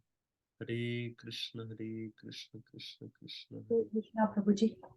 I saw that Pitruloka is, I just did a Google search and it said Pitruloka. Is that correct, Prabhuji? Yeah, so it's actually, let me share the screen.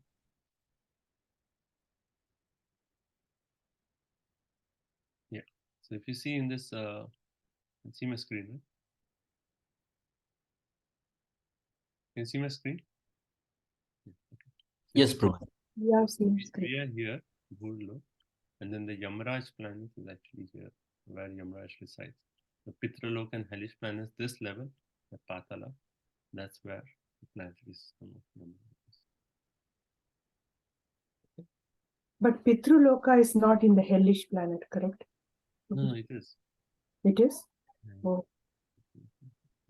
Actually, you know, this, we consider all these like hellish planets as, it is described in Bhagavatam. When we come to 5th canto, we'll read more. But even these Atala, Sutala, Vitala, Talatala, they are actually considered as subterranean heavenly planets. They have like so much opulence even there actually. Even here, there's actually much opulence in these lower planets. And then we won't go into that discussion. Okay, is everyone back? Okay, go to the next section. Okay. Okay, so let's continue. All right. To go to Paramatma and then we go further. So why is now Sukadeva Goswami describing Paramatma? Who can say quickly? By the time others come. Because the sages in the assembly were still looking confused. So that is Karma Kanda.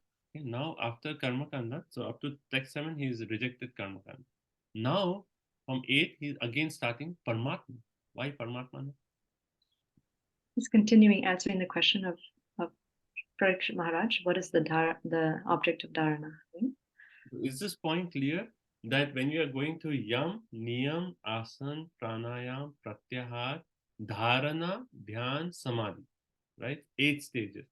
When you are in the stage of Dharana, then Sukadeva Goswami is saying you can have 2 objects of meditation. One is, what is number 1?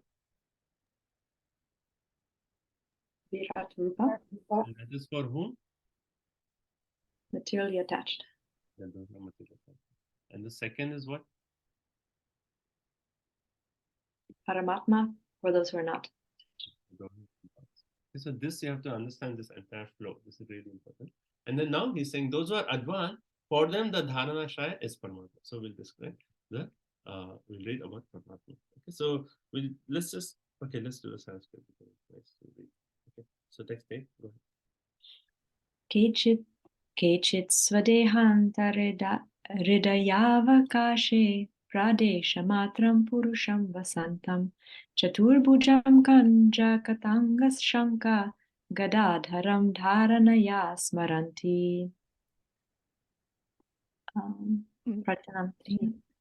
Others consider the personality of Godhead residing within the body, in the region of the heart and measuring 180 inches, with 4 hands carrying a lotus, a wheel of a chariot, a conch shell and a clubs respectively.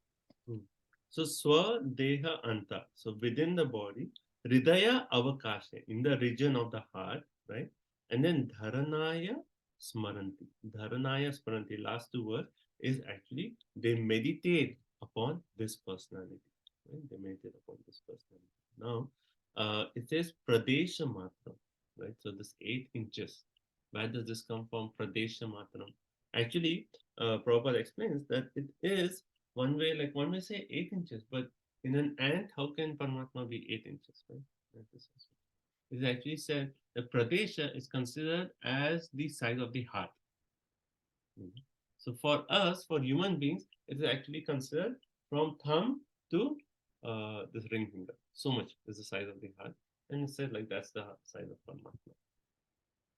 But again, it is because we are meditating on the Paramatma in the heart, the description is given to actually help our meditation. Because one way Paramatma is everywhere, right? Andantarastu Paramanu Chantarastam everywhere. So to actually help that meditation, we consider, okay, it's the side of the heart. So that way it is Pradesham, assumes the size of the heart. And then Purusham, he is a personality. Chaturbhujam, 4 hands. And what does he hold in 4 hands? Kanja, Ratha Anga, Shankha, and Gadadhara. Right? So lotus, wheel, conch shell, and club. Right? So this is Paramatma here. Okay, so everyone can see my screen. So this is Paramatma. You see 4 hands, right? He's holding a disc, a conch, a club, a lotus, right? And then we'll be reading more about this form. And then another point is, right, okay. Now this Kechit, right? So Kechit basically referring to those who are advanced. So in the Dharana, those who are advanced, they are referred to Kechit. Now, Vishwanath Chakravarti Thakur, he actually explains that there are 4 types of yogis who practice Dharana. The first one is they meditate on the pran and the mind, and they do not use the form of the Lord. So that kind of the first category is not recommended in the Bhagavatam. Right? They are just meditating on the pran and the mind, and they're not using the form. So that is not approved by Bhagavatam. The second is what is the second kind of yogi who practice dharana? Those who meditate on Virat Rupa. Right? And then by meditating on Virat Rupa, they get purified, and then they come to Paramatma. Right? And that Paramatma they are meditating is the Garbhodakshaya Vishnu, who's the super soul of the universe.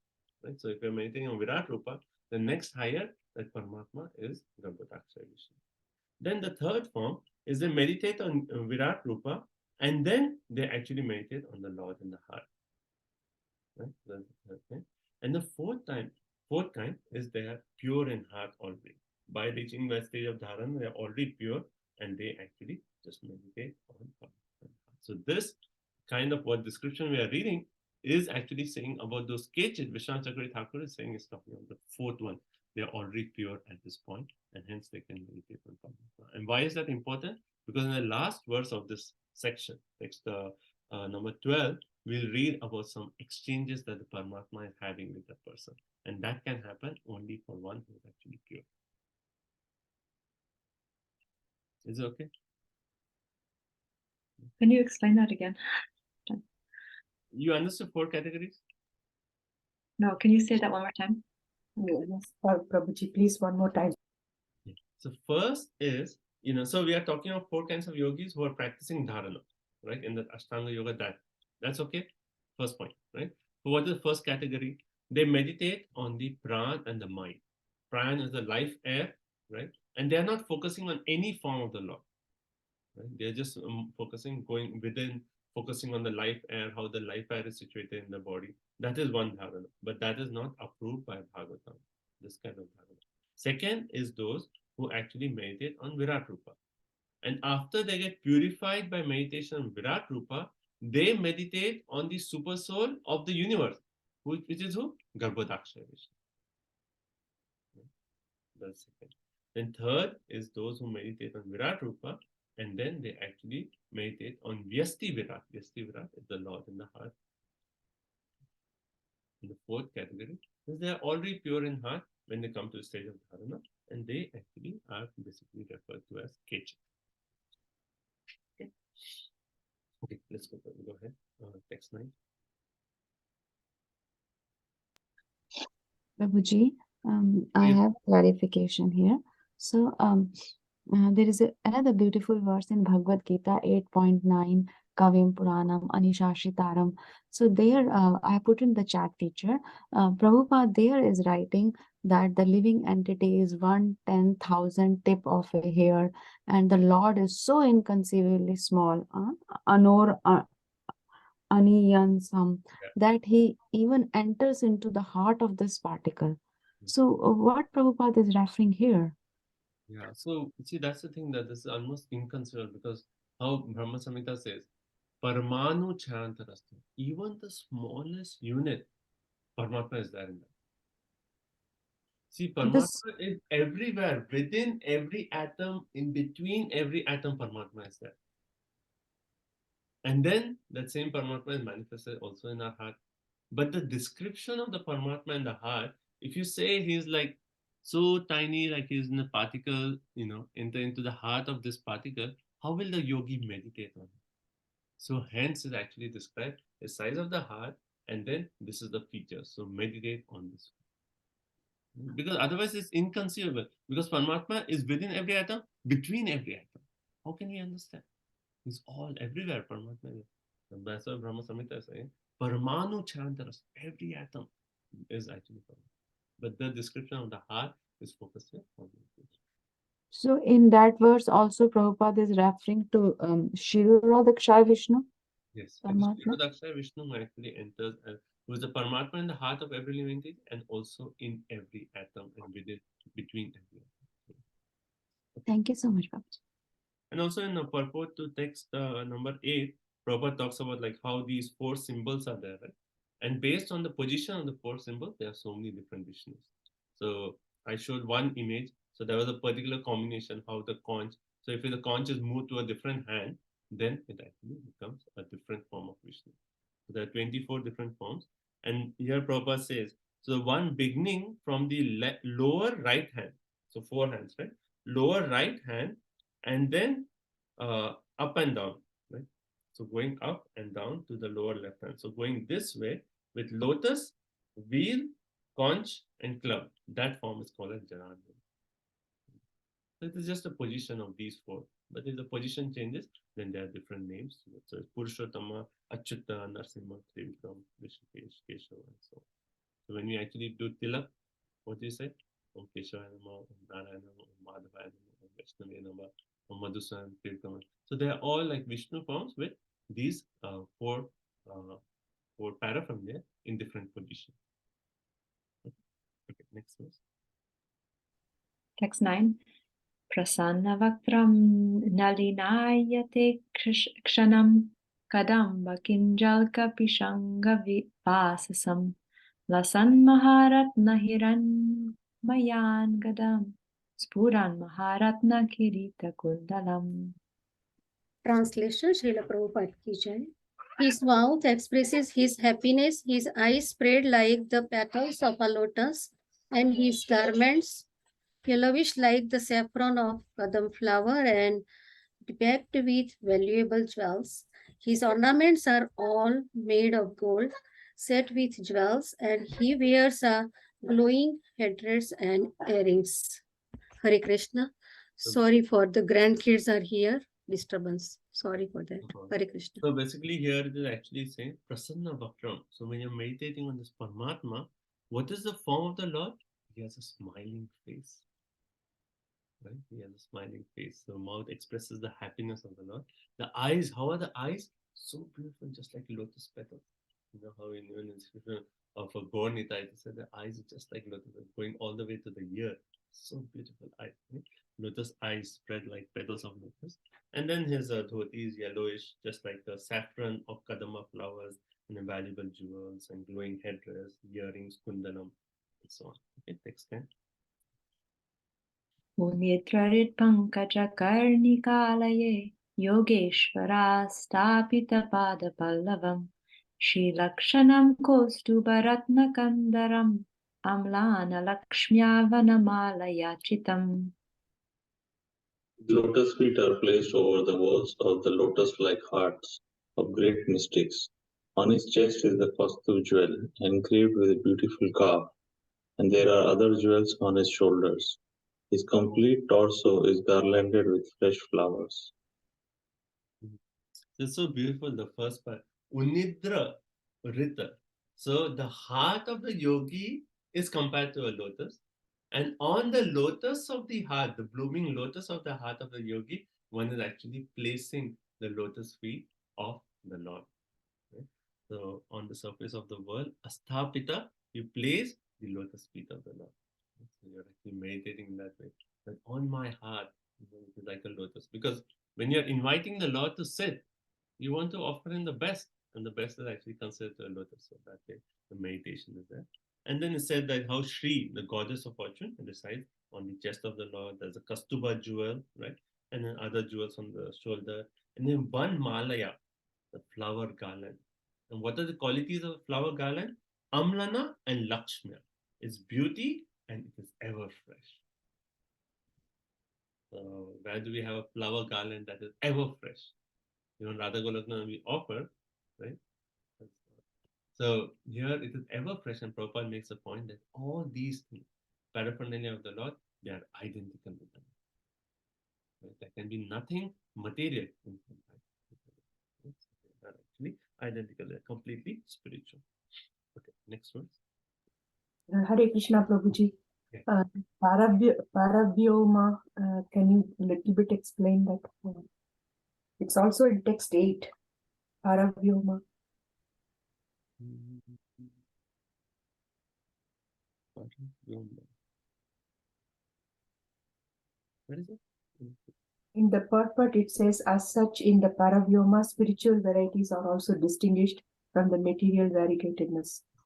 And also in text 8. Oh yeah, in the purport, yes. If you don't have time, Prabhu, you can explain it. Paravyoma basically refers to the spiritual world. It's like sky, another sky. So it's saying like how Prabhupada says in each system there's an incarnation of the Lord having a different Vaikuntha planet in the spiritual sky, which is called Paravyoma. So beyond this entire material world, the entire spiritual sky is called Paravyoma. That's it. Prabhuji, the word Shri in the word-to-word translation is said the goddess of fortune or a beautiful calf. So the goddess of fortune resides there and it is engraved with a beautiful calf. That's what Prabhupada says in the purport, engraved with a beautiful calf. I actually searched a little bit more about like finding this reference to what is the calf on the chest of Paramatma, but I wasn't successful in my research. Anyone else would like to spend some time and find out how did the calf? We know the story of how Lakshmi Ji is sitting on the chest of the Lord. How do you know what is this calf? So I'm going to search. I was thinking that Krishna loves calves so much, that's why. That is there for sure. Krishna is Gopala. He loves all the goats, cows and calf for sure. There's something more to a story of how the calf is on the chest. Actually, it is actually more from Prabhupada's translation. Right? It's not like word to word. Prabhupada says it's goddess of fortune or a beautiful calf, and Chakravarti Pad doesn't make any reference to that. So Prabhupada is actually explaining. So we have to see where there is a reference Prabhupada. We read the transcript. But Kastuba jewel is actually engraved with a beautiful calf, right?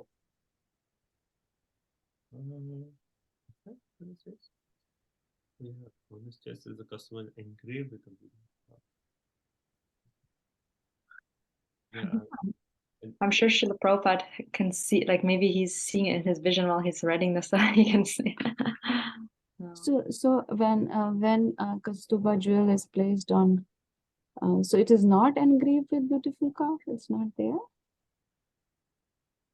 It must be like Prabhupada is saying it, so it must be there. Like that's my thing. Like you can do some research on this movie. I spent some time. I couldn't find more details of this beautiful calf on the Kastuba jewel from reference to it. I was thinking that people who dress the deities, when they put a jewel here, maybe they engrave the calf there. I was thinking. But here it's saying that the Paramatma feature has that calf engraved. Okay, let's go. Proceed, please. Text 11. Vibhushitam me kalayanu mahadhanar nupura kankanadibihi snigdhamalang kunchita nila kuntaler virochamana nanahasa peshalam. He is well decorated with an ornamental wreath about his waist and rings studded with valuable jewels on his fingers. His leglets, his bangles, his oiled hair curling with a bluish tint, and his beautiful smiling face are all very pleasing. So, not so much to explain. It talks about again Virochana Anana Hesha Peshalam. Again, beautiful smiling face, kuntalai hair, bangles, nupura, leglets, right? And ornamental wreath around the waist and rings. The proper and the purpose is like, why would, if the Lord is impersonal, why would Sukdev Goswami take so much time to explain each feature so beautifully? That's the 12th. Adina lila hasite kshanalo lasad brubanga samshuchita buryanugraham iksheta chintamayam enam ishvaram yavan manodharana yavatishtate. Translation: The Lord's magnanimous pastimes and the glowing glancing of his smiling face are all indication of his extensive benedictions. One must therefore concentrate on this transcendental form of the Lord as long as the mind can be fixed on him by meditation. So here is very interesting that you're meditating on the form of the Lord, but that meditation is not passive. Like, okay, there's a form and you're meditating. There's actually active reciprocation. And that's why the fourth point when I when I started that 4 kinds of yogis meditate on the dharana, the last one is purified because here they're actually personal exchanges with the Lord. The yogi is meditating and he can actually experience that bhuri anugraham. Anugraham means what? Benedictions of the Lord. And how are the benedictions experienced? 3 different ways. Adina lilaya, magnanimous pastimes. So actually this is okay. So actually in I was going to say Kapila Muni's teachings in 3rd canto, when he describes the different limbs of the Lord, he actually talks of the pastimes associated with that. Just like lotus feet. He says that how the lotus feet of the Lord is actually how the Ganges actually enters into the world and how Brahma and Shiva worship the Ganges, which is because it's washed from the river. So he actually connects each one of these limbs to a particular pastime, right? So he says magnanimous pastime, Adina Lilaya, the first one. Second is Hasita and Ikshana. That means the smiling and the glance. Right? So how when Queen Kunti offered prayers, what did the Lord do? Smile at the Lord. Right? And then when the ladies of Hastinapur, when they offered prayers, then the Lord glanced and smiled. Right? So that is the benediction of the Lord. And the third one is Brubhanga. Brubhanga is what? He actually makes signals of eyebrows. So with the eyebrow, he just moves like this, and everyone is like, wow, they faint by seeing Krishna's movement of eyebrows. And that is the benedictions of the Lord. So this is not passive meditation, but this is active. The Lord is actually reciprocating with that meditation, and he's actually showing his benedictions in these 3 different forms. So basically, like, when we are talking of meditation on the Paramatma, so what does Bhagavad Gita say? What are the 2 qualities of the super soul in the heart? Upadrishta, Anumana. Right? He is the overseer and witnesser. But here, we are actually not meditating on that aspect of Paramatma. Because that role of Paramatma is witness and sanction. But that is for the materialist. When the devotee is meditating on the Lord in the heart, the Lord is actually exchanging emotion. So no longer it is Paramatma, it is actually Bhagwan. And that's where Bhakti Yoga is actually starting, when there is interaction, direct reciprocation. You see that point? It's so beautiful that it's not just passive meditation on Paramatma. Like how my Guru Maharaj was had a conversation with Prabhupada, and he was saying that how in the Lord, like Paramatma, in the heart of every person, Paramatma is situated. And Prabhupada told my Guru Maharaj, but in your heart, it is Shyamsundar Krishna. What does that mean? That for a devotee, it is Paramatma in general for every living entity. But as soon as there is exchanges of devotion with the Lord, that Paramatma is no longer just Upadrishta Anumanta, but he's having personal exchanges with the Lord. So it is no longer. See, there was this question on this group. Is there Paramatma in the spiritual world? What is the answer? Actually, the point is, who is Vadanti tat tattvavidas tattvam yajnanam avyayam brahmeti paramatiti bhagwan iti shabde. Vadanti tat tattvavidas tattvam yajnanam avyayam.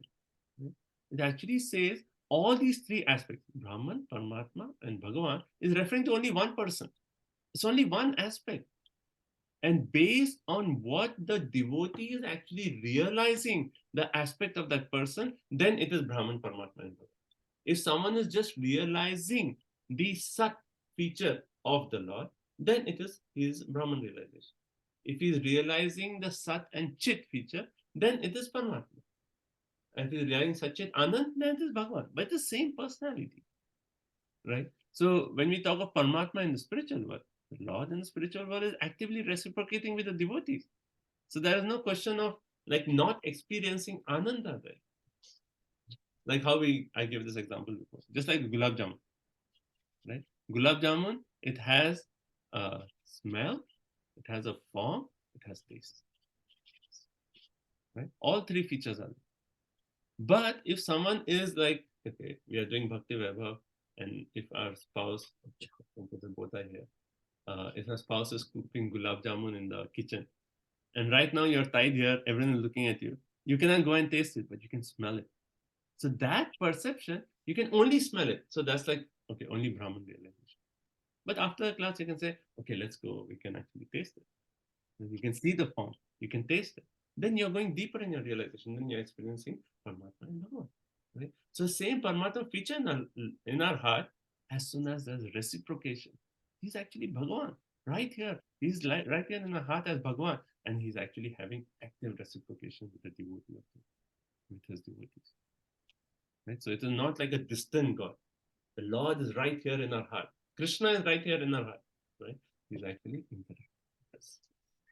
So it is from the devotee's perspective, the spiritualist perspective, that what form of the Lord is actually revealed to him. How Prabhupada actually made this point. So like a reporter asked Prabhupada, he said, how do you select your leaders? Leaders for the Hare Krishna movement. And Prabhupada said, Krishna tells me. And it's like, Krishna tells me. So Rameshwar Prabhu was there, and this is a reporter. How will the reporter understand the Krishna? Then he actually explains. He said, actually Krishna tells in Bhagavad Gita, these are the qualities of a qualified leader, right? And then by knowing those qualities, Prabhupada selects the leader. Prabhupada looked at Rameshwar Prabhu, he looked at the reporter, said, no, Krishna tells me. It's not that through Bhagavad Gita, no, Krishna tells me whom to select. Like similarly, like another reporter asked Prabhupada, where do you get your money from? I said, Krishna gives us.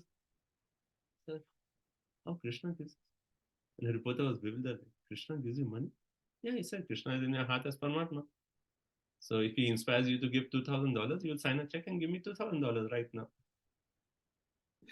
Krishna. So Prabhupada directly, and also we see like how Prabhupada, different situations, he acted differently. Like how in Jhansi, when that project failed, Prabhupada said, okay, Krishna has a better plan. He left it. In Mumbai, when there are so many challenges, he said, no, we are not leaving it. Radha Ras Bihari has come here. It will be an insult to leave this. So we are going to stay. So, similar situation, but different responses. So we see how Prabhupada, Krishna is directly communicating with him. Okay, I see two hands. Okay, go ahead. Ask your questions. Arundhati, you're on mute.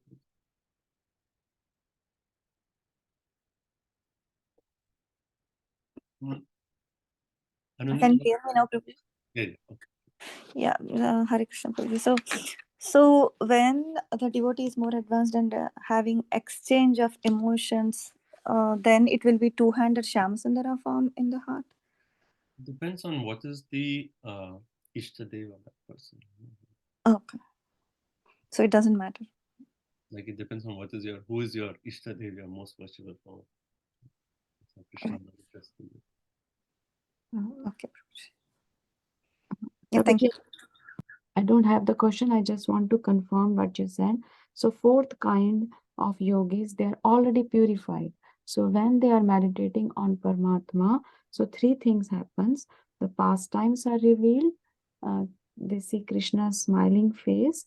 And the third one is signals by eyebrows. That's what you said. Smile and glance. The second one is smile and glance. Thank you. So Prabhupada further also points out in this purport that how Bhakti Yoga is actually, first thing, he actually compares personal and impersonal meditation. And he says actually impersonal meditation is just a source of suffering. He says, Kleshodikarastasteşam, he quotes Bhagavad Gita 12th chapter, that those whose minds are actually attached to the impersonal, progress towards that is actually very difficult. Krishna says, Avyakta hi gatir dukkham. It's only dukkha, that meditation on impersonalist is actually only dukkha. Right? So Prabhupada compares impersonalist, and here you see personalist meditation. So wonderful, direct interaction from the Lord. So wonderful. Why would someone take impersonal meditation? That's first Prabhupada's first point. And therefore he said, Srimad Bhagavatam is actually saying positive concentration of the mind on the factual form of the Lord. Personality, not impersonal, direct personality. Second thing he says, like how Bhakti Yoga, it serves the purpose of Jnana Yoga. So Jnana Yoga, it actually aims up to the point of liberation. But beyond that, Bhakti Yoga, when you're meditating on the personal feature of the Lord, a byproduct liberation is already there. So Bhakti Yoga already includes the perfection of Jnana Yoga. And then there is this point that after Anartha Nivritti, true Bhakti starts. How many of you saw this point? After Anartha Nivritti, true Bhakti Yoga. So one may say, like, I still have Anartha in the heart. So am I doing Bhakti or not? The point is actually when you come to the deeper stages of Bhakti, it actually starts off from, after Anartha Nivritti is what? Nishta, Ruchi, Ashakti. So when you go into that, so Anartha Nivritti is just like clearing out all the anarthas in our heart. Real Bhakti. But now we are doing it on the instruction of the spiritual master. So by the mercy of spiritual master, the spiritual master is taking all our devotional service. And even though it is with anarthas, because of the mercy of Guru, they are all taken to Krishna, right? Okay. And then Prabhupada focuses a lot in this purport on like how, when you talk of anarthas in the heart, which is the main anartha, the most grossest type of anartha, is the anartha of sex desire. And Prabhupada basically is quoting that verse, Pumsham Striya Mithuni Bhavavitam Tayor Mito Ridaya Gantri Ahu Ato Graha Kshetra Sutapa Vite Janasya Moho Yam Aham Mameti. This is 558. Very frequently quoted verse 558. And that actually says Pumsa Striya, that attraction between male and female, Mithuni Bhava, right? To actually enjoy that sex, right? That is Tayon Mito Hridaya Granthi Ahu. That is the Hridaya Granthi, that is the knot in the heart. That is the grossest type of right? And then it says, Ato Griha Kshetra Sutapa Vritti. And because of this knot in the heart, this actually expands into body, home, property, children, relatives, wealth. Everything actually starts from the attraction. Pumsa Striya Mithuni Bhavaya. And because of that, Janasya Moho Yam Aham Mameti. Because of that, what happens? We actually get caught up in this concept of Aham Mameti. I and mine.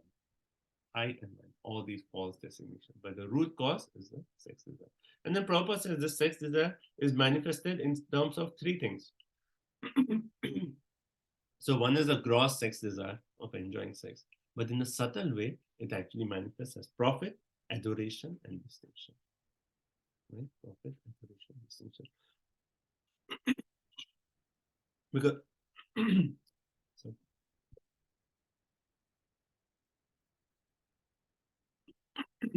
because when we talk of like sex desire, right, you association with the opposite sex, then immediately what is the conception? That to actually enjoy, I need profit. I need a good house. I need the property, good body. Immediately our conception is just based on profit, profit, profit. How can I go better? How can I get bigger? Right? And adoration. And why do you want to grow bigger? Oh, I want to become a good father. I want to become a good husband. Right? I want to become a good man. Right? All those adoration. And then distinction. And I want to become better than everyone else. In my community, I should have the biggest house. And so on, right? So that actually is just manifestation of that gross sex desire. Right? So what is the sign of spiritual advancement? The more we are actually free from such material hankerings of sex desire, the more we progressing in our spiritual life. The more we are free from gross desires to enjoy sex, plus the subtle desires of profit, adoration, distinction, the more we are progressing in our spiritual life. So Prabhupada quotes that verse, Bhakti Parshyanu Bhava Viraktir Anyata Chaisya Trika Ekakala 11 to 42. Right? He actually says that when you take up devotional service, three things happen. Just like when you eat food, what happens? Hunger goes away, right? We actually get some nice taste and nourishment. Similarly, when you take bhakti, three things happen. One is all these sex desire, which is compared to the hunger, that goes away. Then one gets direct experience of Krishna, and one experiences higher, one gets devotion to Krishna. Devotion, experience of Krishna, and detachment. All these three things simultaneously happen when one actually goes to. So which is that verse which actually says, by bhakti, one gets both knowledge and detachment.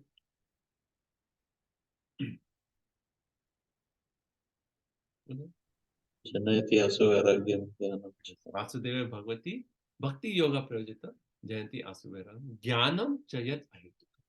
Right? So both Jnanam and Vairagya are byproducts. Right?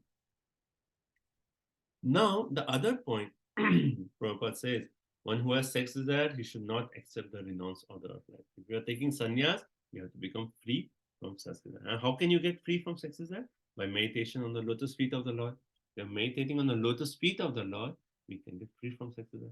And what is the lotus feet compared to? The first and the second canto of the Bhagavatam. So by reading the first and second canto of the Bhagavatam, one should become free from sex desire. So if you are at the end of second canto, if you are not free from sex desire, then we have not really read. Like one devotee says, we have actually not really read any book until we have read it 3 times. So Prabhupada is making the point, first and second canto are the lotus feet of the Lord. And by actually relishing the first and second canto, we actually should get free from all sex desire. Right? And hence he said that one should go into the third canto only after getting free from sex desire. And how in the preface Prabhupada makes this point, right? When one actually goes step by step from the first canto all the way to the 9th canto, what will happen when we reach the 9th canto? One is sure to become a God-realized person. Everyone remembers this? In preface of every canto, Prabhupada makes this point. As we reach step by step, when we come to the 9th canto, we finish 9th canto, we become God realized. And then 10th canto, we can really relish the right? So we shouldn't, like Prabhupada is warning us, no haphazardly jumping to the 10th canto, particularly the 5 chapters of Rasa Panchadhyaya, because that is the smiling face of Krishna. So we always start from the lotus feet. By meditating on lotus feet, we get free from sex desire. And as we are going through the form of the Lord, from lotus feet all the way to the face, and similarly, as we are going from Bhagavatam, from the first and second canto all the way to the 10th canto, we are getting more and more purified of the anarthas. At the same time, our devotion to Krishna is increasing more and more. So you see how this Bhagavatam is actually everything. One way Bhagavatam is taking us from clearing all the anarthas, the grossest form, which is sex desire, is cleared out in the first and second canto. And when you come to 9th canto, you become God realized. And then 10th canto, you get the highest prema of Vrindavan. Everything is there in Srimad Bhagavatam. Okay. So there is a question on this, right? What is the question? Would you answered that? I wanted to know the meanings of profit, adoration, and distinction. It's clear. Now I had a question, Prabhuji, that how the grihasthas are supposed to take this instruction. Not read beyond 2nd chapter if you're not purified. So actually the point is, whether it's grihastha or something, it doesn't matter. Like when Prabhupada talked of, even in grihastha ashram, grihastha brahmachari. We have sex for children. Once children are there, maintain the purity. So, so it's like how Bhaktivinoda Thakur says, Priye Thakur, Vane Thakur, Sada Hari. Whether you're in a householder or you left everything, went to the forest, Hari Bole Dako. Keep chanting the name of Krishna. That is everything for us. By that, we're getting the qualification. So read Srimad Bhagavatam, go deeper in Srimad Bhagavatam as well. And also one may say, like, at the end of second canto, I'm not purified of my sex desire. So strong not. Can I read third canto? Well, actually, Prabhupada has given us the explanations and the purpose in such a beautiful way that actually we can continue reading, and by Prabhupada's mercy, the explanations will come.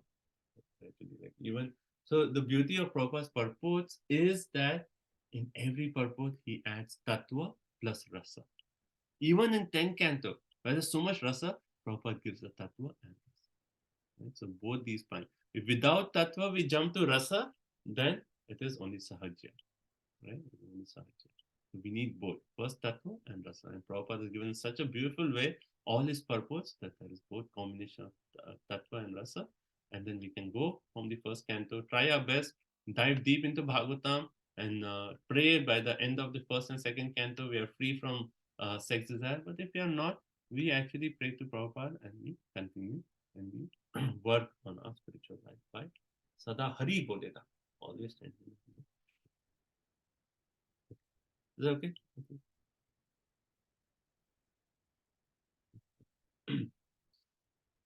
Okay, so I'm seeing at the time 9:32.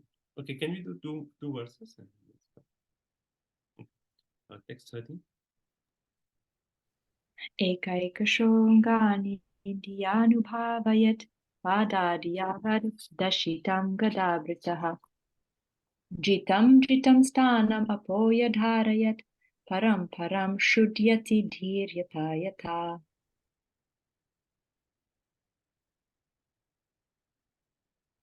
Who's next?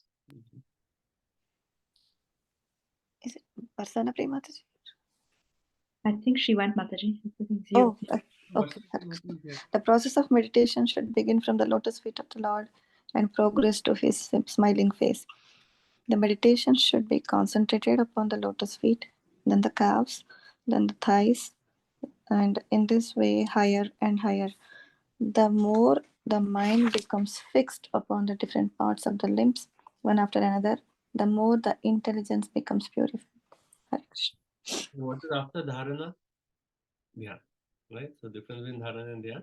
Dhyan is going one by one. So it starts off with eka ekashaha, one after another. So we are focusing on the lotus feet, then go higher, higher, higher. So we focus on this, and as we are going higher, our meditation is going deeper and deeper, right? Dhiya anubhavet, by attention we meditate, and then finally we come to hasitam. Hasitam, we come to the smiling face of the Lord. So as we are getting param, higher and higher, shuddhati, purified, our intelligence is getting purified, we can progress in our spiritual life, right? From the lower to the higher. So Prabhupada points out that how this is a scientific process where step by step, we can perceive the result and then progress higher in our spiritual life. So even for bhakti, it's just like that. As we are practicing bhakti, we're getting more and more purified. And as we are getting purified, we can take to deeper and deeper absorption in bhakti, and gradually we start studying deeper and deeper topics about Krishna. And then Prabhupada says how the smiling face is the Ras Leela, and but we shouldn't artificially jump to the Ras Leela. But first we should practice concentrating on the lotus feet of the Lord. And how do you concentrate on the lotus feet of the Lord? Yes, certainly we meditate on the lotus feet, but every day we can actually offer a flower and a lotus leaf at the lotus feet of the Lord. And how Kapila Muni in 3rd canto he says we can touch the lotus feet of the Lord. In that way we are meditating on the lotus feet. Every day we do it, right? We take a tulsi leaf, we offer it to the lotus feet of Krishna. That's the feet. Right? In that way we are meditating on the lotus. And the more we are concentrating, the more we are actually engaged in this process of worshipping the Lord, starting from the lotus feet, the more we'll get purified. Text 14. Yavanna jayeta paravaresmin vishveshvare drashtari bhakti yogaha tavat staviya purushasya rupam kriya vasane prayata smarita. Hare Krishna translation. Unless the gross materialist develops a sense of loving service unto the Supreme Lord, the seer of both the transcendental and material worlds, he should remember or meditate upon the universal form of the Lord at the end of his prescribed duties. Hare Krishna. Okay, so basically 13 is saying, okay, he's focusing on Paramatma, right? Paramatma meditation. And here he's saying 14. It says Yavat and Tavat. We have similar verses at other places. You'll see Yavat, as long as, Tavat, so long do this. So what is Yavat, Tavat here? So as long as Jayate, one has not developed a Bhakti Yoga, right? Unto Vishwa Ishware. Vishwa Ishware means the Lord of all the worlds. So what are the two words? Avare and Para. Avare referring to the mundane world, Para referring to the transcendental world. So unless we have developed our Bhakti Yoga unto the Lord of both the mundane and the transcendental world, if you have not developed, then Tavat. Then what do? Then Purushasya. You actually engage in Virat Rupa meditation. So 13 is said, okay, that's the Paramatma for those who are actually advanced. But those who still have the attachment, then they actually engage on Purushasya Virat Purush. So that is the Purushasya Rupa, right? So the universal form. And after Kriya Avasane. So when do we meditate on the Virat Rupa? After, at the end of one's prescribed duty. So even this entire process of Astanga Yoga, what does, if you see in the yoga ladder, it is only when one is actually purified by performing his prescribed duties is he actually recommended to take the next step in the ladder, which is Astanga. Right? In 6th chapter, in the first few verses, Krishna talks about this point. He actually says, for those who still have attachment, better you go and just do Karma Yoga. But those who have actually completed that purification through the prescribed duties, then they can take Astanga Yoga. And in Astanga Yoga, if you still have some attachment, then you do Virat Rupa. But if you're advanced, then meditate on Karma. And Prabhupada says so Para and Avare, right? Two words are there. So spiritual world is not Para, and Avare referring to the mundane world, right? So spiritual world is the internal potency of the Lord. Material world is external potency of the Lord. What are we? Are we internal potency? External potency. We have margin. The Prabhupada says we have a choice. Do you want to select the spiritual world, Para, or you want to select the material, Avare? Because we are marginal, we have a choice. Like how Prabhupada gives the example. Just like on the beach, either sometimes you are in water or sometimes you are on land. Right? So similarly, the nature of the jiva is you have a choice, either spiritual one or mundane one. But he says, then the mundane one, if you select, is not a fit place for anyone to live. Therefore, the Lord wants all living entities to live with him.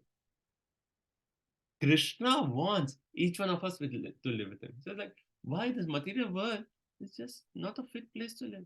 I want you to come back, live with me. I will give you all the opulences. So Krishna wants everyone. But in spite, Prabhupada says, although we are suffering continuously in this material world, we are not very serious to go back to home, back to God. We don't select the spiritual world. Why? What's the answer to this? In spite of all the sufferings we are experiencing in this material world and seeing other people suffering, we are not very serious of going back.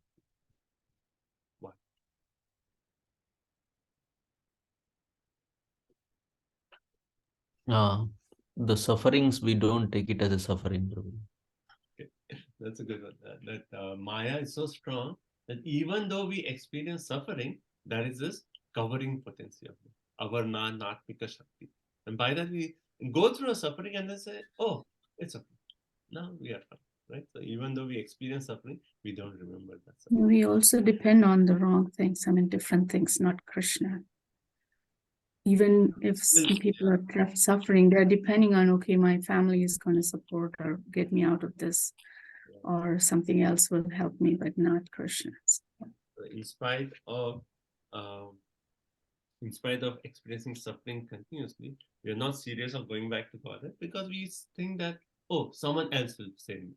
Right? We read that verse, right? Deha Patya Kalitradeshu Atma Saineshu Atsaswapi. Right? This 2.1.4. Right? That we take shelter of so many infallible souls. No, they will figure out. The suffering is there, but my insurance will give you money and save you. So, Example of Dhritarashtra, how he was dependent on the Pandavas after all sons were died. yeah, just like Dhritarashtra, we don't give up our hope in this material world. In spite of all the suffering, we say, no, suffering is there, but a little bit, somewhere there may be happiness in this material world. He's looking for that mirage. It's somewhere. Yes, it's all desert. I know it's desert. It's hot. It's painful to walk in the desert. But somewhere, a little bit, I see, there's a mirage right there. See, I can see it. It's right there. I can go get it. And then we come there. Oh, it's just a mirage. Oh, no, but beyond that, one more mirage. Oh, see, one more. Still keep our hope in this. The Prabhupada says, chewing the chewed again and again. No. So Prabhupada said, the reason is because we have a misguided way of living, which is complicated with sins and virtues. We have a misguided way of living. Our lifestyle is such that we are misguided. We are not living our life based on the Shastra. Misguided way of living, and then we complicate it with like some pious activities, and then we do some sinful activities, and that's it. That's the reason we are here. Our whole lifestyle is not focused on our real goal. Our lifestyle is still based on like a little bit, some happiness here and there. Prabhuji, but what was coming to my mind is that blind peoples are leading. Andhe Raja ki Andhi Praja. The people in this Kali Yuga are so unfortunate that they are misguided by. Andha yatadir upamiyamana teshu tampra urdhati. The last one. But actually, Prahlad Maharaj is making the point. It is just like blind people following other blind people. And then both of them follow them. Okay, so we'll stop at this point. So up to 14 we did. And then from next section, 15 to 21 is basically how those who are advanced meditating on Paramatma, how they actually, 15 to 21. How they actually attain perfection, and then is Krama Mukti, for those who are meditating on Virat Rupa, how they attain perfection. And last part is Sukdev Goswami's conclusion, Nahi Atonya Shiva Pantha, Vishata Samskrita Iha, Vasudeva Bhagavati Bhakti Yoga Yato Bhave. There is no other auspicious path than devotional service to Krishna. And he gives the final conclusions at the end of this time. Okay, fine. It's good. So we covered the 14 verses and continue reading ahead. Any questions, comments before we start? Hare Krishna Prabhuji. Actually, Vijaya Mataji mentioned, and I missed it. When you are advanced in bhakti slowly, you see the smiling face, and then what are the other two? Eyebrows and. Yeah. So there are three things. I missed it. One is pastimes, right? Pastimes of the Lord. And second is actually glances and smile. Glances and smile. And third is movement of the eyes. Oh, thank you, Prabhuji. All benedictions of the Lord. So, Prabhuji, that one allegorical story is there, like the person who was chased by the lion or something, and he went to the forest to take the shelter, and he hung on the tree, and then he was hanging, and the well was down, and there were the snakes were waiting for him, and above there were the two rats, black and white, and they were biting the bark of the tree, and he was about to fall down. But in that situation, everywhere the problems are there, but then in between, while swinging on that bark, some honey was dropping, and he was trying to catch that honey. So our life is like that, like everywhere the day and night is passing, the death is waiting as a form of snake, and we are enjoying, and we are very happy, and we're just getting a little relaxation by the drop of honey. I was actually looking for that. There's a beautiful painting showing this. How that person is like hanging on a rope, and then two rats are actually biting it. And then like there's a little bit one honey, and oh yeah, everything below there's a tiger waiting to devour him, right? And then it's in a well, right? So he's going to fall, he's going to die, but still, yes. Thank you, Madhu. I'll see. It's actually there's this book called Maya. Loknath Maharaj has written. In that, there's this photo. So I'll just take a photo. Take a snapshot. I'll share it on the group. Thank you.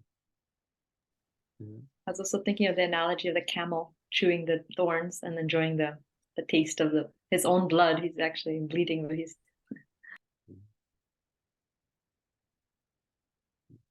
There's another story that Prabhupada says about. I think it's. I'm sure you all have heard it. It's sort of like in one of those Amar Chitakara kind of a thing of like the first verses we read about like how we complicate our lifestyle. The story about this disciple who actually went to the forest. It's like, okay, now I'm just going to focus on meditation. And then he had simple clothes. But then the rat came and started chewing the clothes. He's like, oh, I just want to meditate. I just have 2 dhotis. But one of dhoti, every time I hang it, the rat comes and bites it. So what should I do? He says, okay, rat is a problem. I'll get a cat. Then he gets a cat, right? And then the cat comes, and then at least the rats run away. But the cat, every time he's trying to chant, the cat comes and says, meow, meow, meow, meow. It's like, oh, such a problem, this cat. It's always asking for milk. What should I do? Maybe I should get a cow. The cow will give milk, and the cat will be happy, and then all my problems will be satisfied. And then he gets a cow. And then he said, okay, now I can meditate. But then the cow starts moving, it needs grass, and then who's going to go milk the cow? He said like, oh, I need someone. I should get a wife. And the wife will take care of the cow and milk the cow. Then I'll be happy. And then he gets married. And then when the wife comes, and say like, oh, how can I stay in the forest? Now I need a nice property. I need a house. I need everything. And that's how our life gets so complicated. One after another. To solve this problem, we take something bigger. That becomes a bigger problem. To solve that, another bigger thing. And it goes on and on and on. Complications after complications. And then finally, I think the story ends with like, the guru comes to a disciple and he actually says like, oh, I thought you went to the forest to meditate. Now you have this big bangla and wife and children. What happened? And then he relates the whole story. Okay, so we'll end here. Any time points? Thank you so much. I'm so happy that you're posting some realizations and questions on the group. So please keep that active. And if I missed any question, please do remind me during the class, or you can say that I didn't answer, then I can go back to the question. Thank you all so much. So please continue everyday reading, and then we can read this. Actually, next class we'll finish this whole chapter. Chapter 2 will finish. So please you can read ahead. Grantashram Bhagavatam ki jai, Srila Prabhupada ki jai, Vancha Kalpatarupesya Kripa Sindhuvesya Patitanam Pavanam Vaishnavebhyo Sukoti Vaishnava Vrinda ki jai, Grantashram Bhagavatam ki jai, Srila Prabhupada ki jai. Thank you all so much for joining. Thank you for your association. Hare Krishna. Thank you so much, Prabhuji. Hare Krishna. Hare Krishna. Dandavat pranam. Hare Krishna. Hare Krishna. Thank you so much, Prabhuji. Hare Krishna. Thank you. Hare Krishna.